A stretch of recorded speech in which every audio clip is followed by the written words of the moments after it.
Ketchup. Ketchup. Ketchup. Ketchup. Ketchup.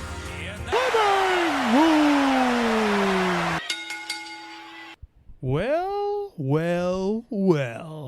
Welcome, everyone, to this week's episode of Ketchup in the Living Room. It's me, your new introduction champion, Mikey! And I'm Jeremy. Yep, that makes sense. And this, so as per the rules of last week's episode, I am now in charge of introductions because Velveteen Dream successfully defended his North American Championship at NXT TakeOver Toronto. Yeah, so did you guys like that intro better? I mean, it doesn't matter because he's in charge. I'm in charge now, so there's really nothing you can do about it. Sounded pretty obnoxious. It sounded terrible. I wanted to punch me. I'm sure you wanted to punch me. Are you a heel now? Yeah, I am a heel. Great. So deal with it. Deal with it, you little piss ants. Oh, I feel bad. I'm sorry. You're not a piss ant. Maybe. So it's time to get caught up in the living room, Jeremy. We're here in Living Room Studios, as beautiful as ever. Absolutely. And we're ready to talk about the goings-on of the week. That's right. What should we talk about first? What's popping off your, what's the thing that you want to talk about most? I don't know. Why don't you go first? You want me to go yeah, first? Yeah. All right. I guess, I watched a movie this Great. week. Okay, what'd you watch? We'll talk about that. Yeah. So I, on this podcast, henceforth, will only be watching Vince Vaughn movies. I don't think you should stick to that. You know what? I'm pretty sure I was trying to think of more, and I was like, I think I'm tapped out. I don't really care for Wedding Crashers, so I don't really know where I'll go from here. Okay, so what did you watch? A new one? Okay. I watched a Vince Vaughn movie. You have 5 guesses. Old school. Wrong. Dodgeball. Wrong. Jurassic Park 2. Wrong. You mean New Jurassic Park 2, Fallen Kingdom. No. Right? Vince Vaughn is in Jurassic Park 2. Oh, yeah, that Vince Vaughn. Oh, my God, I was thinking of Vincent D'Onofrio. Oh, my God. It's You my don't own even know movie. who Vince I don't Vaughn even know is, who and Vince you're Vaughn watching is. all Vince Vaughn movies. You know what? Fine, I'll watch Lost World next week. Just tell me. Fighting with my family.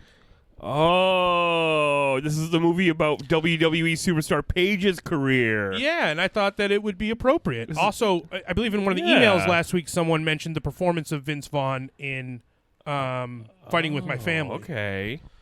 That must be an email this week. Oh, maybe you don't remember that, so it's an email this week. Whoa, we're time travel. This is pod time travels.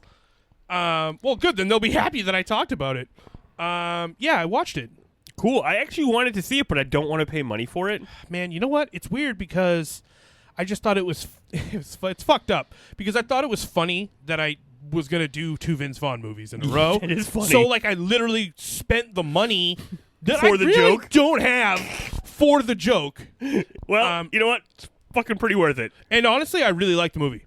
First of all, I liked it a lot. You know, we're always saying they should make more movies and TV shows about wrestling. Oh, it's dude. just such an interesting backdrop for any story, and especially a real-life story of someone that we're fans of. It's crazy to watch this being like, oh, we were watching wrestling when all of the events of Paige's career happened. Right. And someone plays AJ Lee? Yes, Zelina Vega. Right, that's crazy. Yeah, This is a WWE film. It is a WWE film, Yeah. also in line with $7 Productions.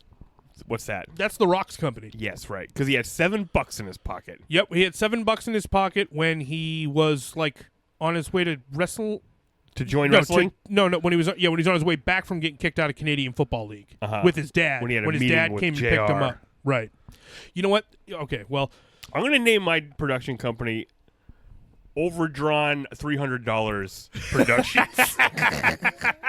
negative $300 Productions. Yeah. definitely. $35 overdraft fee Productions. Overdraft Productions. There we go.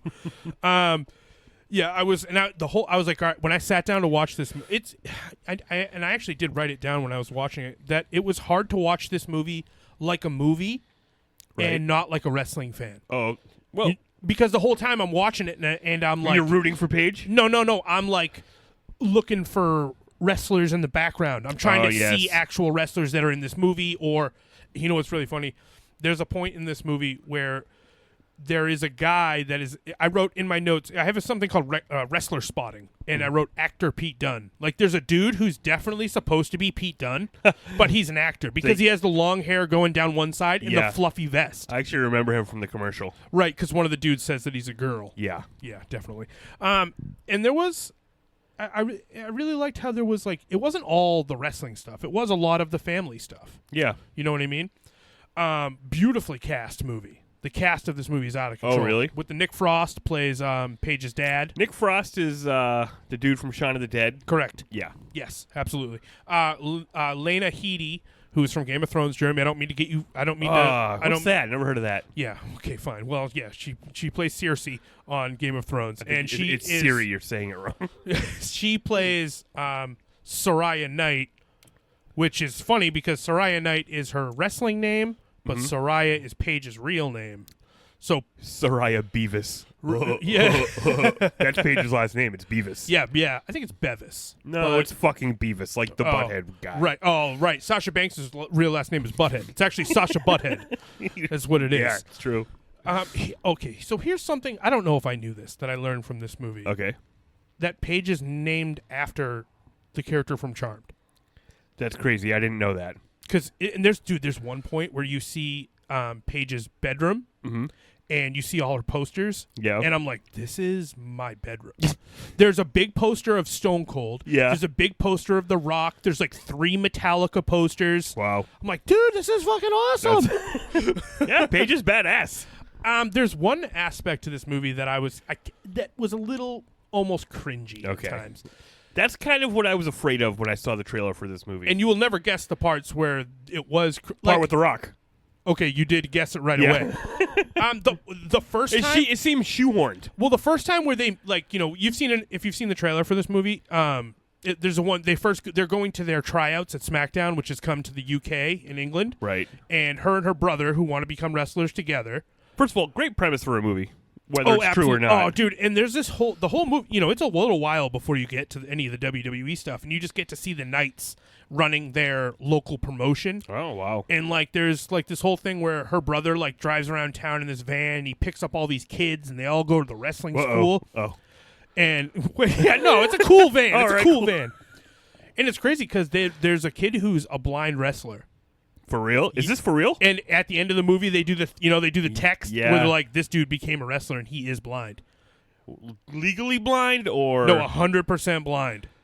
Has a stick. Because Hacksaw was blind in one eye. No, this isn't a Hacksaw situation. Well, Hacksaw had some other things going on too that may have slowed him down a little. The character, not the man.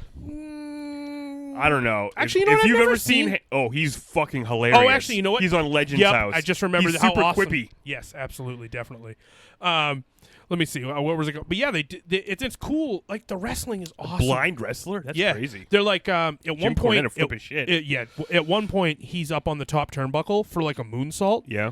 He climbs his way up there very slowly, and then the dude that's the brother, Paige's brother, is teaching them how to do this all, and he's stomp to let him know that you're there. So the dude that's in the ring, he's standing up, and the other dude's on the top of the turnbuckle. He's going to moonsault him, and he stomps him so he knows where he is. Jesus. Yeah, and he hits it. Nails that moonsault. But anyways, they train together. Hey, do you think that somebody who's not a fan of wrestling could watch this? Oh, yeah, dude. Oh, yeah, for sure. I think that they did a good job of making it that way. And I think that if you do like wrestling, you get a lot of the terminologies. Once Vince Vaughn comes in, because he's the coach. He's the head trainer at this NXT. Oh, okay. So the whole thing is that Paige and her brother both go for he's a tryout. He's the Hugh Morris of NXT. Yeah, definitely. Yeah. They both go for a tryout, and out of all the people that are there, I only noticed one other real wrestler besides Zelina Vega and The Rock. Oh, and a cameo. There's a cameo of 2 wrestlers. Undertaker. Nope. Sheamus and Big Show. As themselves? Yes, and they're having a hilarious argument. It's very funny. Those dudes are both awesome. Interesting. But Dave Mastiff. Oh, I know him. Yeah, he's in there. Oh, cool.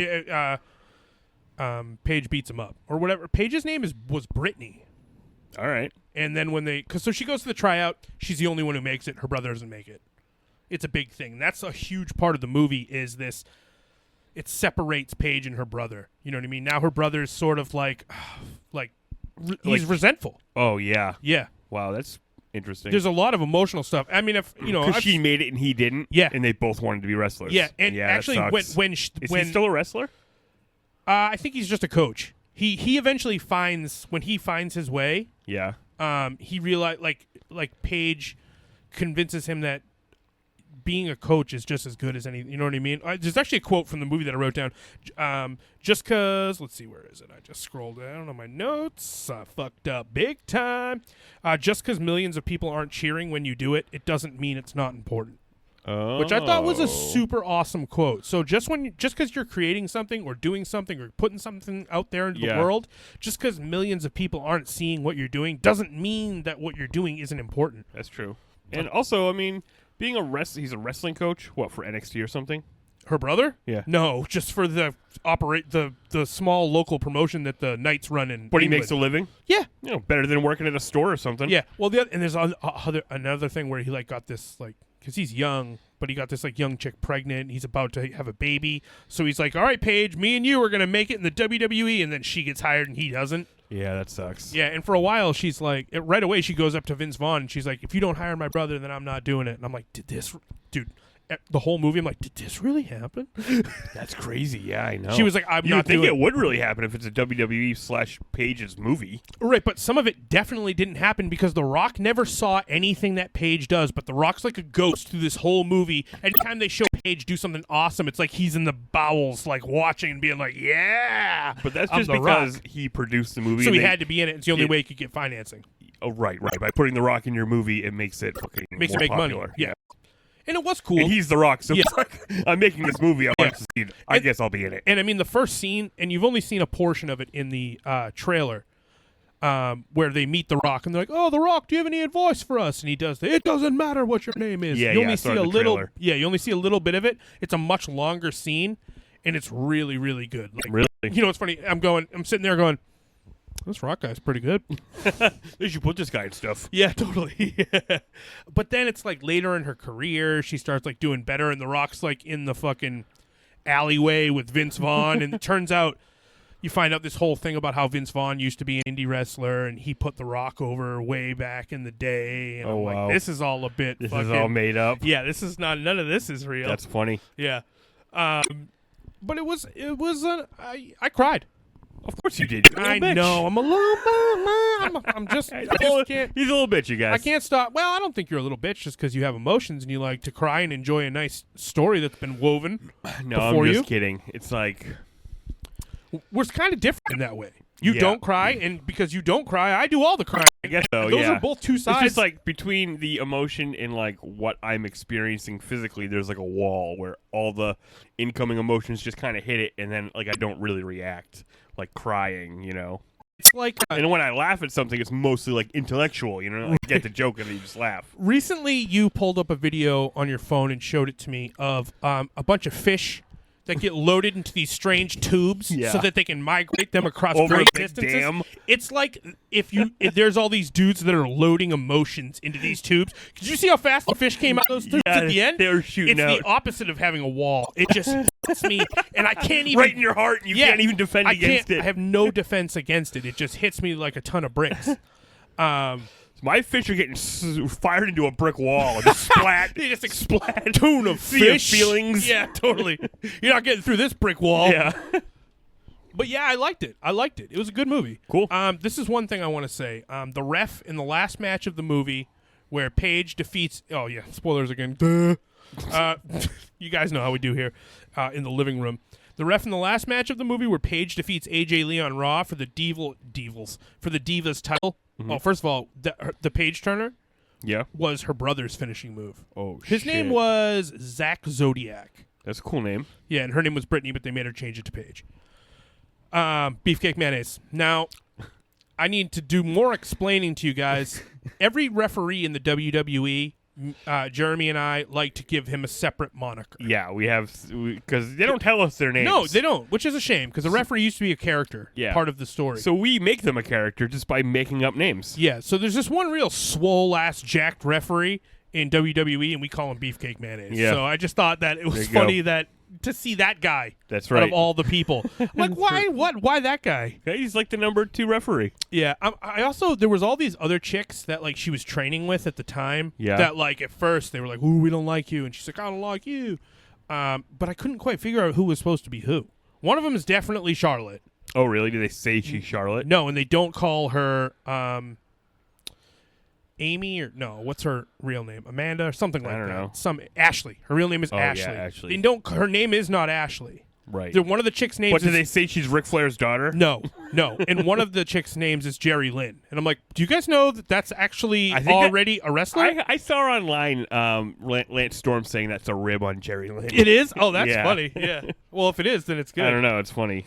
And they have a whole thing where they get around and they fucking become best friends, and it's awesome. Yeah. And they totally all support each other. Isn't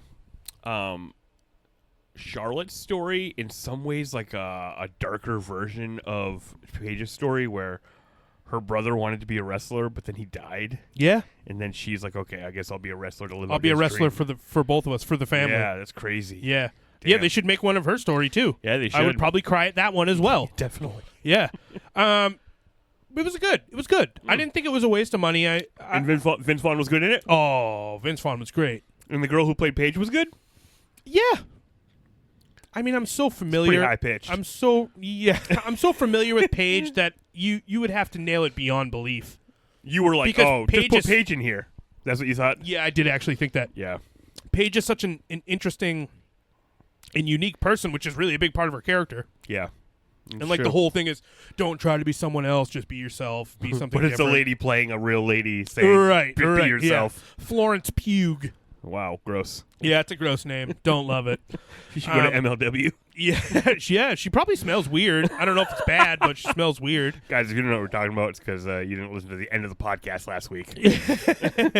I've decided to go back to the overall rating system, which we've abandoned for other movies. Okay. We're going to be in and out of this thing. Yeah. I'd love for someday for somebody to fucking correlate all of our bullshit. Yeah, totally.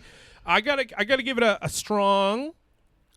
It says on my notes here 74.75, but I think I'm gonna bang her down to a 72.75. Haven't been able to digest it. You're giving this movie a 72.75? Yeah. Great. Probably gonna go down again to a 70. You know what? It feels like a 67, even though I've never seen it. You know what? It's like every time I cry, you get a point, and I can't help but add the and every time The Rock shows up, you get a point. Yeah, but then you get minus a quarter point because it's a little Magoo. Right. So you were saying the whole Rock thing, like, even though his performance was good in that one particular scene, it was kind of weird how they weaved him into the story. Every scene after that first scene, because I can imagine, okay, maybe randomly Paige bumped into some jabronis trying out. Yes, totally. And it really is The Rock, because like he keeps trying to walk away and they keep asking him one more question. He keeps getting a little more irritated. Right, that's funny. Yeah. You can imagine how funny it is. Yeah, it actually seems like a backstage segment in WWE. It did look like a backstage. Actually, that was a little too well acted for a backstage segment, to be honest. And all the performances were great. And I guess I just feel bad about giving it a low grade. A low grade, yeah. Hey man, it is what it is. Isn't the pantheon of all the movies you've ever seen is fighting for? Better than the bottom half? I know, and that's why I have a hard time coming to terms with and my ratings. The hard thing with rating a movie is like when it gets in the bottom 10%, they become good again. You're like, this movie's so bad, I'm giving it a 70. Right, like so a lot of the ones at the very bottom kind of get moved up to the middle, which means just the mediocre average ones get pushed down to the bottom. Right, it's the real. It's not a science. Yeah, and you know what? This movie might be a little middling. Yeah. All right. Super final rating? Yep. 69.75. Almost a 70. There you go. There it is. I like that. That's feels what strong. it is. That's what it is. That feels strong. If I got that on a test, I'd be like, well, I didn't study, so. Well, yeah, we didn't study and we didn't do very good in school, so that's a pretty good grade for us. That's the thing. That's what I got up to a little bit movie-wise this week. Yeah. Did you watch any movies? Oh. You getting any movies? Yeah. I watched Rocky. With Sylvester Stallone? Yeah, with Sylvester Stallone. Rocky's on Netflix. It's funny because the Rocky franchise and the Star Trek franchise just bounced from Netflix to Amazon Prime to Hulu to whatever. And this week, it's always on one. They're both always on one of them. And this week, all the Star Trek movies came to Hulu, and all the Rocky movies came to Netflix. There had been a gap between when there was no Star Trek movies on Netflix. I think it was on Amazon Prime. Oh, that's funny. That's where they were. Yeah. So I watched Rocky, and just obviously everyone's seen Rocky. If you haven't seen Rocky, stop listening to this podcast and go watch Rocky. It's on Netflix. I would gather that Rocky is probably better than every podcast we've ever recorded. Probably. It's really good. Not as funny. Not as funny. Or funnier than Rocky. Like this time through, I was really noticing the shots and like how fucking beautiful it is. Talking about the cinematog? Yeah, the cinematog. And John G. Avildsen directed this, right? Mm-hmm. And he's amazing. And not just the shots, but also the music. I'm like, you could watch this movie without dialogue. If you just muted all the dialogue, the music and the shots and the sound effects. Dude, the sound effects, there's this one part where, like, he's walking down the street and you just hear the train, and it feels so real and gritty. And like it almost vibrates? Yeah, it just grounds you in that world. And maybe I'm just a sucker for a beautiful shit show.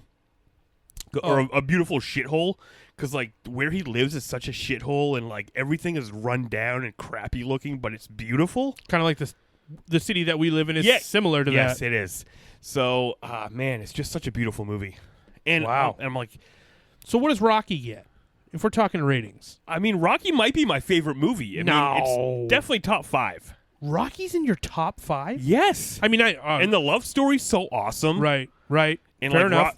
And it's like one of those stories where it's like, yeah, beautiful but a little weird. Rocky isn't a centered character. He's not your typical hero. You know, he's a little off to the side, and like he's a little weird, and like not everything he does is like necessarily the right thing. And like especially in this movie, he starts off like working for a guy, beating people up to get money back. Yeah. Yep. And so, and his relationship he's with a strong man. Yeah, he's a strong and his relationship with Adrian is so weird at first, and she's so weird, and he's so weird, but they fall in love, and Paulie is such a fucking dick, but like I noticed like about after the halfway point in the movie, Paulie and Rocky just argue all the time, and it seems like they really hate each other, where they just almost come to blows. Like there's a part where Paulie pulls a bat on him, and he's like, "I'll break your fucking arms; they won't work for you." Does he swing on him? He smashes like a lamp in the room, and he's like, "Get out! Get out!" because he's so mad is that at them. Thanksgiving? No, but it's right in that same montage. Okay. There's like a bunch of scenes right in a row. But then it always ends with them making up. Right. Like they make up in every Rocky. They make up 5 times in this movie. Right. Where you think they're about to fight, and then they just start laughing and fucking around with each other. So it's like their relationship's very weird, and they're interesting, weird dudes. And everyone's kind of fucked. You know what's weird? I think like Paulie wanted Rocky to date his sister until Rocky started dating his sister. Yeah, and then because he got cut out and he got jealous. Yes, absolutely. Yeah, and he's like telling Adrian, he's like, "What are you doing with this guy? Like, I take care of you. I didn't get married because of you." And she's like, "Fuck you. I take care of you." Yeah, that's not. Yeah. Yeah. No, Paulie's fucked. Also, but Paulie's that's the thing about the movie is so. like everything's off center. Like it's not your typical story, even though. Looking back on Rocky now in 2019, you're like, oh, it's your classic underdog story. Right. We didn't know what an underdog was then. Yeah, but it's if you really look at who the characters are in the setting, it's really interesting. A lot more interesting than people think when they're like, oh, fucking Rocky. It's a movie where he fucking wins the boxing match. Right. Also, I think that movie is a great example of like, hey, don't sell fucking Sly Stallone short. Yes. All right? Yes. And he wrote it. And he also like went to bat for himself. To be Rocky. Yes. I don't think anybody else could have done that. No. Like, it would have been interesting, but because he's kind of like... And also, and Stallone small. Is just like the movie and just like the character and just like the setting. He is ugly but beautiful. Yes. You know what I mean? Yes. It's weird. It's the weirdest thing, but it's an awesome movie. Wow, so you watch Rocky. Yeah, I watch Rocky. That's some groundbreaking stuff. Well, you know, I watch what I fucking watch, okay? Oh, you know what? Who am I to say? I put on... one of my favorite movies every night of this week when I went to sleep. Yeah. I like to pop on a movie before I go to bed if it makes me feel comfortable. And every night I put on Twister. Motherfucker. First of all, I always skip the first scene because it's too scary. What happens in the first scene? Helen Hunt's like dad and gets ripped out of the basement. It's very loud and scary. abrasive. Yeah, it is too scary. I skipped that. 5 minute, guys, about the 5 minute marker Twister if you want to skip that scary part. You should put out a Mikey's cut of Twister. Oh, yeah, absolutely. And so, but my ass is 100% asleep before I even catch a whiff of a tornado, dude. I'm out. What happens before the tornado? They're just driving around in trucks? I'm lucky if Bill Pullman even catches up with Helen Hunt before I'm out, which is like, he gets to Philip Seymour Hoffman, and I'm like... Is it just me, or is Helen Hunt like the most boring actress of all time? Like, if you want to cast someone boring, Helen Hunt's your girl. Wow. I feel like maybe because Mad About You is pretty boring. So you don't like her. It sounds like you don't like her. It's not that I nothing her. I'm indifferent to Helen Hunt. I know who she is. You like Drew Barrymore more than you like Helen Hunt? Yes. She's got a little fucking pizzazz to her. Little fucking pizzazz. Yeah, I saw her on Norm Macdonald has a show on Netflix. I don't know about this. Or maybe it's like, he only has one season of it. It's okay. like an interview show. And she was on there, and she's fucking crazy, and it was hilarious. She's like,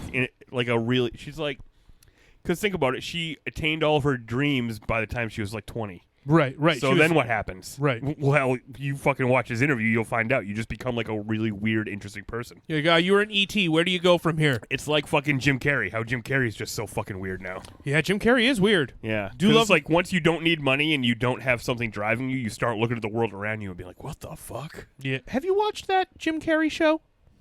No. What's that, on Showtime, though? I think so. So that's we don't why. really have access to that. Yeah, it's like you can't have every service, right, guys? He's like a Mr. Rogers type fellow. It's funny because I saw that, and then like 2 months later, Tom Hanks has got a Mr. Rogers movie out. I'm like, Mr. Rogers is trending. Yeah, absolutely. You know, Mr. Rogers is hot right now. Yeah. Mr. Rogers Probably is so because hot. everyone's a scumbag. And it's so like, we need some we have to keep going back to find guys who aren't scumbags. Right. Yeah, and hope that none of those guys who were our Don't heroes. you say I'm not. Don't you say Mr. Rogers did nothing bad. I would never. Yeah, Bob Ross and Ross didn't do nothing bad either. No, they're all good. If you're on PBS, you're a good dude. Yeah, that's probably true, actually. Right, because like Bill Nye is not a bad guy. Nope, no, he's not. All right, cool. What did you give it? You didn't give it a rating. You said it's in top 5. 100. No. All right, guys, put that in your fucking. Put that in your. Rocky is 100. Yes, it's a perfect movie. It's perfect. Yeah. All right. What's wrong with it? No, you're right. I don't have any proof otherwise. Yeah. Let's see. I got a little movie news. I talked about this a little bit last week. I think, did I joke about how like the Marvel guys were like, "Hey, The Rock, if you were gonna play a guy, you'd play The Rock." I saw some further rumors, but I just thought it was interesting, and it was that Henry Cavill and Dwayne Johnson are rumored for MCU. Get the fuck out of here! What is happening? Can we not? You know what I mean? I've never heard of this character, but Henry Cavill is rumored to play a character named U.S. Agent. Oh, I know that. He's like another Captain America. That's a cool name. Yeah, he has a very similar costume. I really like that. He should play Guardian. Oh, who is like the Henry Cavill, who already plays. Yeah, no, the Guardian. He's like the Marvel's version of Superman, except he's pink and he has a fin on his head. But he's from another planet and he's irradiated by our sun and he got superpowers like Superman. Oh, wouldn't that be fun? Right. If you're gonna do it, do it.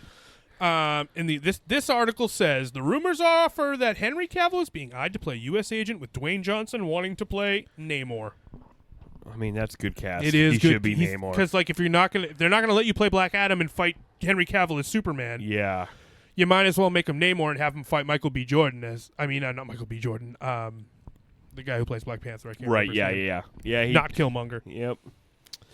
Fuck. Yeah, isn't that something? You want to hear something extra crazy about this rumor? Yeah. Henry Cavill as the U.S. agent, is said to be an ex-Hydra agent that turns on the Red Skull in a huge Secret Wars movie that is being compared to the Avengers Endgame. Now, I haven't seen any other rumors that have backed this up, but it just these sort of things piss me off because I want to keep my boys. I want to keep all my toys in my toy chest. It's like, hey, you had Henry Cavill, you made him a guy, DC, and now they're stealing him. Right. Yeah. But like, I thought why didn't he want to do Superman? I thought it was because of schedule or he had more projects going. But it's like, well, if you're just going to go do Marvel movies, are you going to make more money there? Yeah, I'm sure he could make as much money as he wants. I think being Superman is worth a lot of money. Yeah. Who has more money? Warner Brothers or Disney? Yeah, but I think that definitely Disney. Yeah. But I think they have 6 movies this year. To me, being Superman is more special than being U.S. agent. Oh, for sure. Right, like the prestige of being prestige Superman. of it. Yeah. By the way, I wrote a Superman movie. Oh, that's crazy. You guys fucking remember last week when I said I'm going to write a Superman movie? You did. You threatened us all. When I was listening to the podcast back, I was like, ooh, I really fucking... pressure's on. I actually have to write a Superman movie. There was no going back from that. I thought the same thing when I heard it, too. So, tell me about it. You guys want to hear about it? I want to hear about it. All right, so I first started with I'll tell you my creative process. First, I just started with listing things that reminded me of Superman. Okay. So I wrote Daytime, Metropolis, Lois, Toyman, Giant Robot. So then I kind of got into a thought stream there. Okay. And then I wrote the movie. Oh, all right. I'll let you keep going. I don't want to ask questions yet. Yeah. So, open on a sunny day in Metropolis, sprawling city shot. I want like a real cool Is this shot. the whole fucking script? How long is this going to take? So, yeah, I noticed that as I was writing, so it gets very less detailed. I see a lot of words over there scrolling through. Yeah. So I want like a real good director, and I just want a shot flying through Metropolis, like getting a lay of the land. You know what I mean? Let's see. Then giant 1950 style wind up robot walking down the street, like destroying buildings. Right. Opening of the movie right away. Yeah, opening of the movie. Sunny day, big old robot crushing cars. Yep. I can see everything that's happening. People running away, but then they start to get super speeded away by Superman. You just see a blue blur. A red-blue blur. Oh, don't you Smallville this thing. And it's like zoom, zoom, zoom, zoom. And so they're all getting out of the way as they're about to get crushed and stuff. What about all the people in the buildings? He's getting them too. Well, first he's just going to clear the street. So then Superman stops, like the foot is about to crush like some kids on bikes and stuff. Oh. And Superman does like a classic Superman pose where he puts his arms up and then we kind of freeze frame and a photo. Oh. Jimmy Olsen's there snapping pal. a photo, yeah, and then like a montage song starts. Oh, yeah, kind of like I almost tried to put fucking Zack Snyder in charge of this fucking movie. Yeah, right. He could be. Didn't he make fucking... Yeah, but he could try again. Let's see. I don't know what song for the montage. We can decide it later. You can figure it out maybe. Somebody save Yeah, probably. me. So Superman punches the head off the robot, melts it with his heat vision, and then freezes it with his cold breath, and then uses his visual spectrum to find like the Wi-Fi that's controlling the robot. And so he super flies to Toyman's house and brings him. This is all during the montage of the opening credits, and then brings him to the police station. And then they like flash forward. He's like testifying in court. And then they're like guilty. Do you have anybody in mind to play Toyman? No, but this is the only part he's going to be in. Oh, I assumed he was the beginning guy. There's a greater evil at work here. I can't wait to hear who it is. Yeah. It can't be Mongol because Jeremy would have started with Mongol. Yeah, I would have started with Mongol. You going to go Brainiac on this thing? No. Okay. Better than that. Not Darkseid, Noxtod. Nope. Huh. So guilty, and then like article by Lois Lane, front page, zoom out, and then it's like Lois and Clark on the couch holding an iPad, and they're like, oh hey, next time you really got to let me write the article. And then she's like, well, I think it'd be pretty fucking unfair if you were Superman and writing articles about yourself. You saved the day and you wrote the article. Yeah. So and then, your best friend took the picture. Exactly. So then we kind of in that conversation are revealing one that they have like a cute relationship, two that they're probably engaged at this point, they live together, and that she knows he's Superman. Do they fuck in a tub? I could find a spot for it. You should get the tub. You should get some funky tub fucking in there. Yeah, some tub thumping. Some Chumbawamba. Get a Chumbawamba. I got to find out, man. Who else is in this thing, dude? So basically, the city is the city is having a love affair with Superman. Like we're at a real high point. That's some real pre 9/11 shit, where everybody was super into everything and everybody was happy. Superman parades. Yeah, Superman parades. Everyone's got Superman T-shirts on. Hey, Superman! It's for you, Superman. Yeah, that guy is selling. Oh, you should have his boy selling shirts. Who's this? Bibbo? Bibbo, yeah. Yeah, Superman's best pal? He's got a lot of best pals, but yeah. True. Bibbo should fight Jimmy Olsen to see who's his real best pal. I think Bibbo would kick his ass. He's giant. He Bibbo's, guys, he owns the Ace of Clubs, and he's like Superman's like sailor tough guy friend. And actually in the DC encyclopedia that we used to have, maybe we still have it, they talk about how his uppercut, one time he uppercutted Superman and knocked him out. That's crazy. That's crazy. Superman was selling. And Superman was working, doing the work. You're my best pal. I'll fall down for you. I'll take a shoot for you. So then we're gonna go. Then some indeterminate amount of time happens where we see a lot of Lois and Clark's relationship and stuff like that. All that crap. Yeah. But then Superman's kind of spotted doing some weird shit.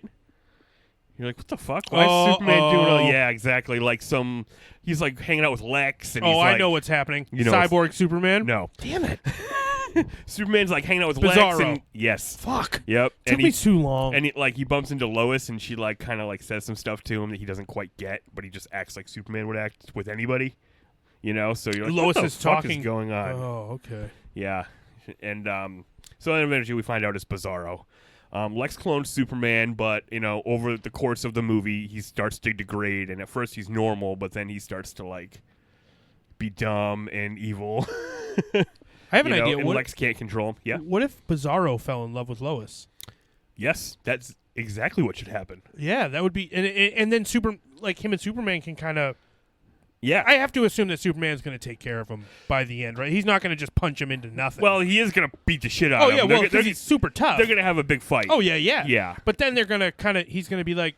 Yeah, although Bizarro is dangerous. Like, that's the thing. Is like right, because he's more reckless. He's reckless, and he's just as powerful. Like, he wouldn't have cleared out all the people on the street in that first fight. He just would have gone. He would have gone right to the robot. Exactly. Because Lex doesn't know how to program someone with compassion because he's ruthless. Yeah.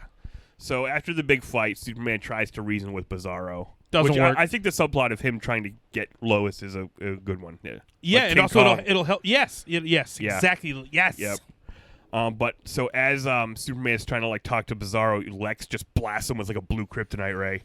What does blue kryptonite do? It's like synthetic kryptonite. It's like specifically honed to his DNA because he cloned him, so he knows like he put a marker in there to make him weak to blue kryptonite. But anyway, then Superman. I don't know if he convinces him or he tricks him, but anyway, Bizarro's in. I don't think puts Superman him in the Phantom Zone. What? He sends Bizarro to the Phantom Zone, where he can do no true damage. It should be the sort of equivalent of Lenny and yeah. What's the other guy's name of Mice and Men? Lenny and Carl. Yes. Yeah. He's like helping him. It's time to go tend the rat. From The Simpsons. Just kind of shepherd him in there. But and it's also like, oh, here's your city, here's your metropolis. You go in here. You can go in here and you can be the superhero. Yeah, go because find everyone in there is evil Kryptonians, so he can smash whoever he wants. Maybe go tell him to go find his Lois. Yes, exactly. And he goes in there and he's like, "Gotcha, Superman." Yep. So that's the end of that part of the story. Right, but then Lex Luthor in a power suit is revealed. No. Well, that's the end of the movie. Basically, but also does Lex Luthor get his comeuppance? No. Oh, that fucker, dude. But then Batman shows up right at the end. Oh, come on, dude. Yeah, we got a fucking backdoor sequel into here. Can't we do a fucking Superman 2 before we bring Batman in? You have to fucking mention Batman. You couldn't just do one of those stupid things where Gotham's on the news or whatever. There's also another after credit scene. Okay. All right, so Batman shows up and he's like, way to deal with that evil Superman, bro. Yeah, I think so. He's like, I almost had to fucking come down here and take care of your business, Clark. No. Actually, here's what happens. And he goes, okay, we see the Vision. No, Bruce. Right at the end, Bruce Wayne buys the fucking Daily Planet. Oh. We got a new owner, they say. Yeah. Bruce Wayne from Gotham. Oh, right. I don't know, one of those things. We're bringing Bruce in, all right. You have to. And also then the post-credit scene, Lex has another clone. Superboy? Yep. That's good. Yeah. That's really good. Yep. I like that a lot. I love Superboy. Superboy is one of my favies. So yeah, that's pretty good. Yeah. You know what I mean? I'm not saying it's not fucking rocket science, guys. I'm just telling you, that's a good Superman movie. I'm not saying we're Steven Spielberg's over here, but just make a Superman movie that's full of hope and compassion and truth and loyalty, justice and honor. Yep. And smashing shit. Yeah, exactly. And he's going to beat the shit out of Bizarro. He fought a giant robot in the first 30 seconds. I mean... Oh, dude, and imagine fucking in this universe that you've built, your DC film universe, later, fucking someone goes, somehow we get back into that Phantom Zone. Yeah. And Bizarro has fucking wiped. He's been beaten ass. Well, I also... Or he has become the slave of Zod. Right, I also had maybe a different post-credit scene. How many post-credit scenes are there? 6 or 7? That's why I didn't do this one, but somebody was going to try to figure out how to get... They would see Bizarro coming out of the portal and find out where the portal is or something, whatever it may be, and maybe try to get out. Oh, right. The act of sending someone in let someone out. This would be a really good setup for a DC universe. Yeah, though. I think so. Yeah. I mean, you get and then you get Batman. I'm just saying, Batman would be slightly involved in the sequel. I want to have the classic, at least one classic scene of Batman meeting Superman. Right. I just want it. I want it. Batman or Bruce. Either one. I think it'd be cooler if you ended. Is there anything cooler than when Batman and Superman call each other Bruce and Clark? Yeah, but I don't think so. Yeah, but it might be cool if you just saw we're introduced. You go to the Daily Planet, and it's like, oh, this is. And throughout the movie, you could say that it's been up for not auction, but someone's going to be buying the company, and you kind of build that, and then at the very end, it's just Bruce coming in. What if it was Lex that was going to buy it the whole time, but then Bruce swooped in at the end, and then the door opens, and it's like because Lex never got his comeuppance, so he's still free. Yeah, and there's an elevator, and it's like, oh, Perry White's like, Great Caesar's ghost. It's the new owner of the Daily Planet. Yeah. And it's fucking Bruce Wayne. Yeah. We all know what Bruce Wayne looks like. He's got a sharp black ass suit on. He's got tight black haircut. it's like a tighter version of Clark's hair. Yeah. It's not all loosey-goosey. He doesn't let strands get all curly-whirly. Yeah. So Ooh, because this movie's set in the full DC universe. Oh, yeah. Everyone is out there Everyone's doing everything. out there doing their thing. Yeah, absolutely. Like the Teen Titans are already out there. They're already out there. Yeah. Oh, man, that sounds dope. So, good job. thanks, man. All right, so next week we'll all be expecting the sequel. So Jeremy definitely needs to come up with that. Yep. And if he doesn't, he's a loser. Totally. What else? What do you got? Oh, man.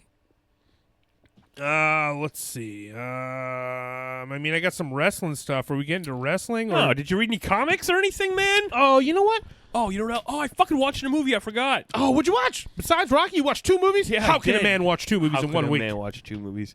Hush came on the DC Universe app. No way. Yeah. How was it?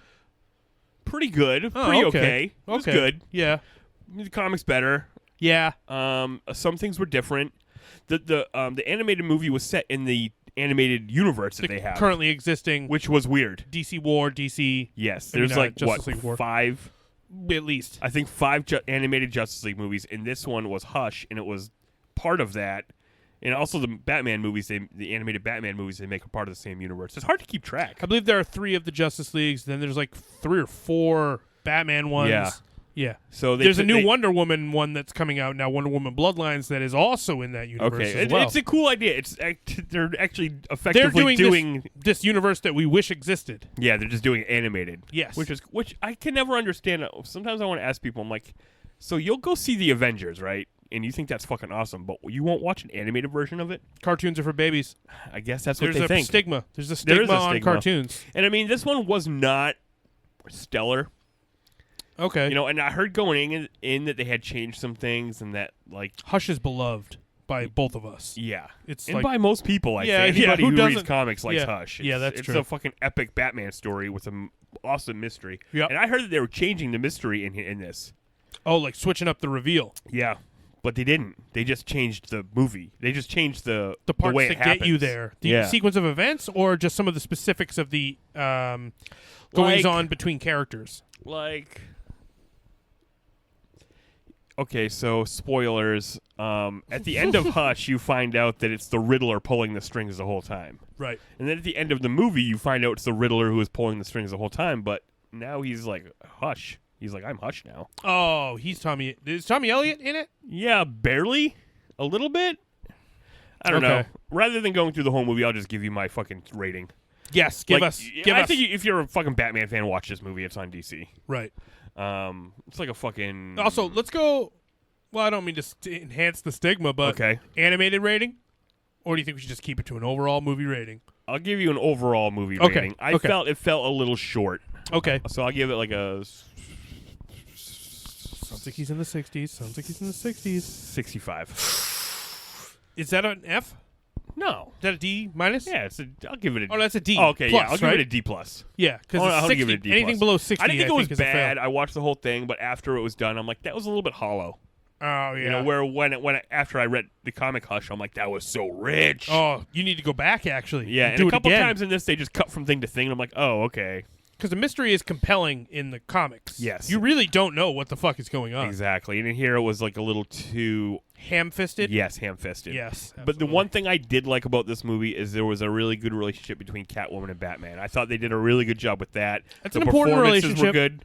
And Peyton List from Cobra Kai was played Batgirl. Oh, okay. So that's awesome. Yeah, so if you like the DC animated movies, you should check it out. Oh, man, they're the best.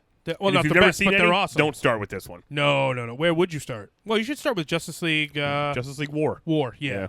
If you want to get into this specific, because there are lots of other animated DC things.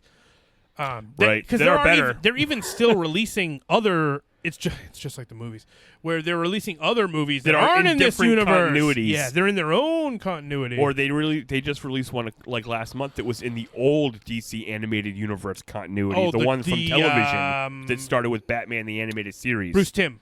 The Bruce Timm universe. Bruce Timmiverse, yes. So that one's out there too, which is it's cool. Why not do so many different things?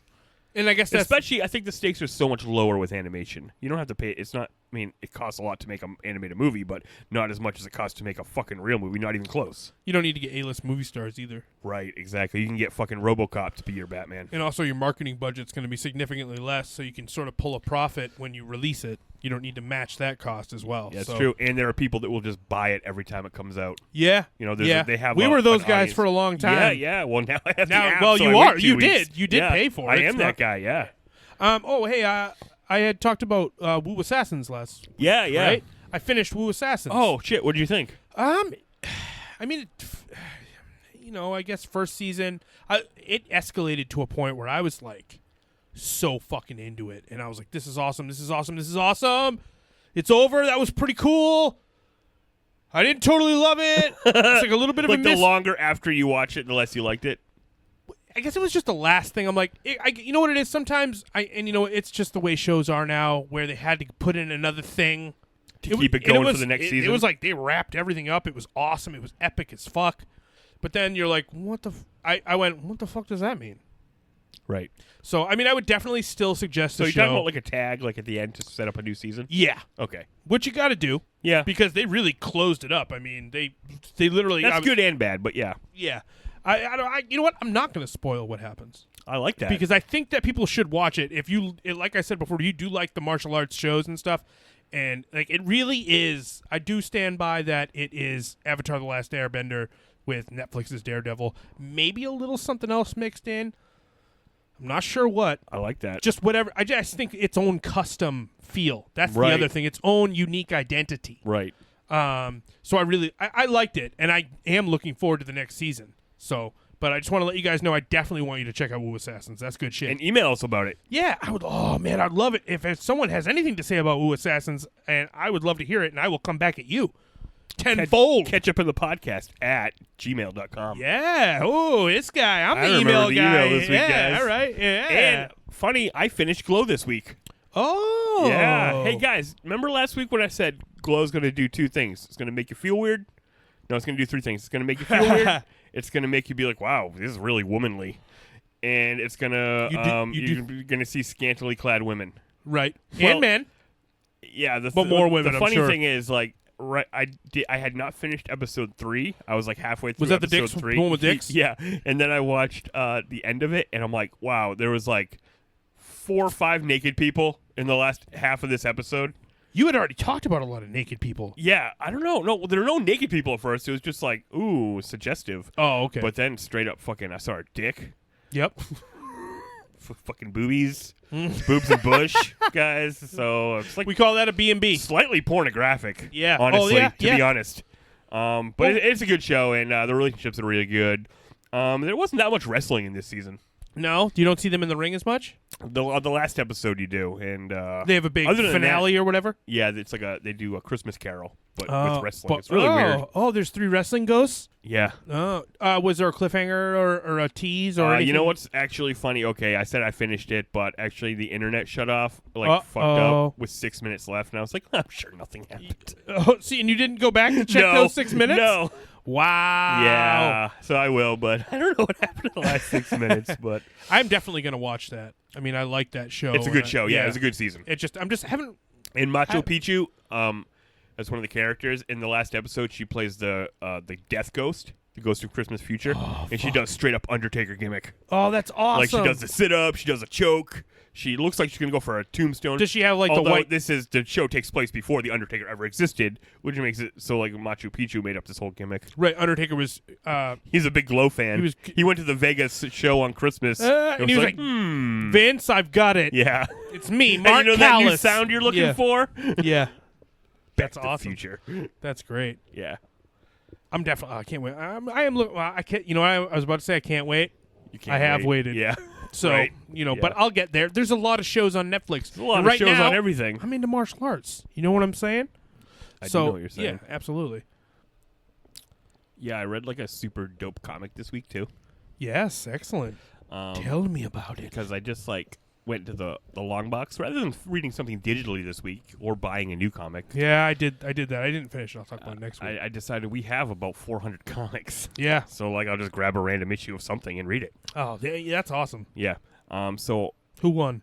I got Invincible number 80. Ooh, I like that. That's that seems like an important issue. I mean, I guess. Or is it just random as fuck? Yeah, because, Invincible is very tight. Like, it's very tight arcs. Like, so... It's very structured arcs. It's very structured. Like, it's kind of meant to be read from issue 1 to all the way to the end.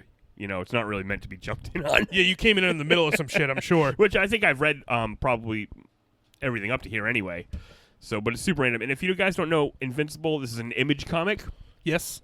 They're like the third, right? Probably the third biggest, maybe the fourth. After IDW. Yeah, I think that there's probably, that might be about even. Yeah, okay. So they're... Although IDW does have a lot of tie-ins with the other big two, so maybe they are 3 and this is 4. Yeah. And it's written by Robert Kirkman. Oh, Kirk, nasty. You may recognize that name from the Walking Dead series. Yes. And this was his take on superheroes. And it's basically, if I had to elevator pitch it here, it's basically Superman and Spider-Man mixed. Yeah. You know, and there's like a lot more to it. Spider-Man type guy with Superman type powers. Yeah, and the universe they exist in is pretty much like if you put Marvel and DC in a blender. Yeah. You know, they work with all the superhero tropes. It's not like a parody, but it is in some ways like you're like, oh, it's like this. Right. You know, so like this issue, good example, has this giant Tyrannosaurus Rex guy with metal underwear and knee pads and shoulder pads. And he's like, Rob. Is that guy an alien? This guy is like the Hulk. Oh, no way. There's a kid who is this dude. And he changes into that guy? Yes. And you want to know what the trigger is? Like, you know how the Hulk gets anger? Yep. Indifference. What? He's explaining it to, like, because near the end of this, he... I don't give a crap either way! Yeah. Near the end of this, he turns himself over and he's like, hey, guys, I don't want, like... okay, so I'm the Tyrannosaurus guy. Does he have a name? I don't know. You don't it. remember it? Okay. No, it doesn't say it in here. Oh, they don't say. He has one, but it doesn't say it. I'm going to call him Tyrannosaurus. I like it. Tyrannosaurus.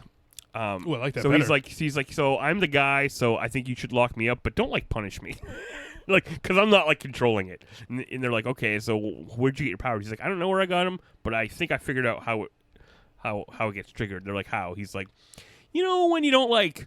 care one way or the other, and the guy's like indifference, and he's like, no, like when you don't care, when you don't like care about like if one thing happens or the other thing happens, he's like, that's called indifference. He's like, okay, whatever. I don't agree, but let's move on. Yeah, exactly. He's like, well, okay, whatever. So that's his Hulk trigger. But that's crazy. Yeah. How does it manifest? So in this story, and he's not dumb. The Tyrannosaurus monster isn't dumb. Right, he's not a raging Hulk monster. He goes to Las Vegas and starts fucking smashing the place up. So Invincible goes down there to stop him, and he's saying things like, "This is an affront to nature." This the casino, this city. Gambling. The whole because it's like drawing natural resources from the Colorado River to like sustain it, and it's like very unbalanced the way it uses energy. And he's like, and also this is the perfect spot for a solar grid and it could power the whole country. But like, I don't. Meanwhile, he's like ripping and tearing all the shit out, right? Smashing everything, blowing everything up. But is he still the dude that he is before he changes? No, he's a different psyche. Oh, so this dude, indifference is very the opposite. He's very opinionated. He's got a lot of very important opinions, this monster. But like when this dude's like, I don't really care about the Colorado. I'm the Tyrannosaurus. Yeah, I'm here. I do think so. Oh, wow. Yeah. I've definitely probably read this, and I don't remember any of this. So then Invincible's there, and he's like, the guy mentions a bomb. And he's like, a bomb? He's like, yeah, I'm gonna vaporize this city. I mean, like, you couldn't make a bomb with those claws, you silly bitch. Yeah. So then Invincible goes and grabs it, and he's like, I got it. And he's like, that's the dummy bomb. You dummy. Clearly, that's the dummy bomb. You think I'm a stupid Tyrannosaurus? Yeah, and then he's like, you know what? I don't know if this is going to kill me. The dinosaur says this. He's like, I don't know if this is going to kill me. I don't think it will. I wanted to be out of here before it went off. But here we go. At least it's going to hurt a lot. Wow. And then, boom. And I guess there was like 5 or 6 bombs because you see lots of different explosions. In Vegas, just explosions everywhere? Yeah, he blows up the whole city. And the last panel of the comic is Invincible naked because it blew his costume off. Costume, and he's like standing on a fucking big sheet of glass. Whoa, he vaporized Las Vegas? Yeah. So this dude's bad news. Yeah. This is a major bad guy. Yeah, he's a major bad guy. And so that's like the last big part of the fight. And then so Invincible's later like talking to like, he's not the president, but he's like the guy, and he's like basically Nick Fury. He's like, yeah. He's like a special Fury agent handler, man. Yeah, and this guy's got all kinds of superheroes under his control. Yep. And, Rexplode. Rexplode's actually dead by this point. Spoiler. They go out of their way to say it. Oh, what's Adam Eve? Yeah, she's there, and she's gained a lot of weight. Oh, it's funny because like she's like, no, yeah, it's part of the story. Relevant? Yeah, it is because like Adam Eve is his girlfriend, and she basically has Green Lantern powers, but they don't come from her. She also has cheesecake powers. What's going on? Well, no, because when she uses her powers, it burns calories. So she's carbo loading. So, but Invincible was off world for a while, and she's his girlfriend, and they do superhero stuff together. So she's like, I haven't really been doing superhero stuff. So she got like big, and like it's funny they drew her like, she's like a bigger girl. She's got huge old titties. Yeah, she's thick. She's thick. And before she was like a super skinny classic fucking like a Mary Jane. Yeah, like your classic. She actually superhero. looks exactly like Mary Jane. Yeah, exactly. So, Fat Mary Jane? Yeah, that was the interesting part. And also in this comic, Invincible's friend came out to him. Like his best friend from a long time. He's like, yeah, I'm gay. Before he even became Invincible, his best friend? Yeah. Like next door neighbors? Yeah. Oh. Yeah, and he came out to him, and it was like a really interesting scene, and he was like, so... and he was like, I know this is a stupid thing to think, but like, all those times we changed in the locker room together, and like, he's like, I know I'm not attracted to every woman, so like, you're probably not like attracted to every man, and he's like, oh no, I'm extremely attracted to you. Oh, dude, I looked at your dick a bunch of times. And he's like, oh my god, I don't know why I'm so uncomfortable, and like, the dude's boyfriend was there, and it was just like... Oh, that's weird. That's not fair to the other boy. That's not fair to the boyfriend. Oh, he didn't care. It's a coming out. Like, that's like a weird thing for people to have to do. But he's not into his dick now. No. Oh, okay, he was just kind of busting his balls about it, but he was telling the truth. Right. But it was just an interesting scene, and then Invincible left, and you see the guy talking to his boyfriend. He's like, oh, yeah. He's like, that seemed to go pretty well. And he's like, yeah, but I don't think he's going to take me flying anymore. Oh, yeah. Because that's like some dick on butt action, right? Yeah, I think he would hold their hands, and he could fly. I think hold them up vertically? Yeah, it's like Superman in Superman 1. It's okay. Just, it's just the way flying works. It's just it. Because he extends a field or whatever. Or maybe he rides on them. I can't remember, but I do remember it happening early in that series. Yes. I think he rides them. Anyway, guys, this is just a random episode of Invincible. Issue of Invincible. It's the art in this is dope. The writing is amazing. And if you guys are looking for a good superhero comic, it actually says, the cover says, the best superhero comic in the universe. Whoa! And that might be true. That's awesome. Like, I know your Batmans and your Supermans and your Spider-Mans, they all have good arcs, and, you're in and out. But if you read, Superman for a whole year, you're not guaranteed to get 12 issues that are connected to each other. Correct. They might ignore some of the shit that happened, even though it is in the same continuity. It's just that, especially with all the issue stuff, especially with all the specials, an annual, right? There's always stuff off to the side, but Invincible is just fucking straight through, like a hard. It's a stream of comic book consciousness that comes to you in a. And it's all pre-planned, and it just falls into place. And in between all the large plot points falling into place, the in between small character stories stuff is fucking off the charts. Right. The character stuff in this book is amazing, and everything looks. All the superhero stuff's great too. It's a super high quality. It's hard to say what is better, like the art, the simple stories, the overarching stories. Yeah. I mean, everything is awesome. Yeah, it's a super Robert high quality Kirkman comic. is awesome. I've read a lot of Robert Kirkman comics. Like, I even read the ones that, I'm like, give me that Tech Jacket. Oh, give me those couple. Funny you should mention Tech Jacket. In the back 4 or 5 pages of this, they have the Tech Jacket origin, and that's another hero. Oh, yes. That he made up because he has a whole universe here. Yeah, the Astonishing Wolfman. Yep, exactly. Science Dog, which I believe we have mentioned previously. Yes. He's a dog who does sance. You know what? Actually, shit, dudes. That looks okay, nasty. so I'm flipping through it right now, and there's who's that? So it's Gravitonium, I think his name is. But it's funny. There's I'm flipping through it, and there's just this guy who he's like skating on the sides of buildings with a briefcase in his hand, and like a weird gun in his hand, and love it. And Invincible flies up, and he's like, "Hey, what's up? What you doing?" And the guy's like, he goes around to like blast him. He's like, "Oh fuck, it's Invincible." He's like, shouldn't blast him. Yeah, he goes, "Okay, I didn't think you would come after me. I figured it would be like Rexplode or something." And then he goes, "That's when he goes, Rexplode died a year ago." Oh. And I'm like, "Oh." And then the guy's like, "Okay," and he's like sits down on the thing, and he's like, "So you can just like take me to jail. Please don't punch me. I'm not like a super person." Because he would punch his fucking head into oblivion. Yeah. Because he's so strong. Yeah, and he's like, "What's up with it? What's going on?" And he's like, "So I just use these so it's like these super boots I made to walk on the ceiling of the bank and just grab this fucking money, all this money." And he's like, "So why are you skating away on buildings? Because if you had just walked on the street with a briefcase, I wouldn't have noticed you. I would have never stopped." And he's like, "Yeah." He's like, "I suck at this." Wow. He's like, "Well, what is this gear?" He's like, "Yeah, I made this to rob the bank." He's like, "Well, why didn't you just try to sell this cool stuff that lets you walk on buildings?" And the guy's like, "Yeah, I know. I just thought it would take too long, and I'm gonna propose to my girlfriend, but I need to buy her a good ring and like give her a good life." Does he let him go? Yeah.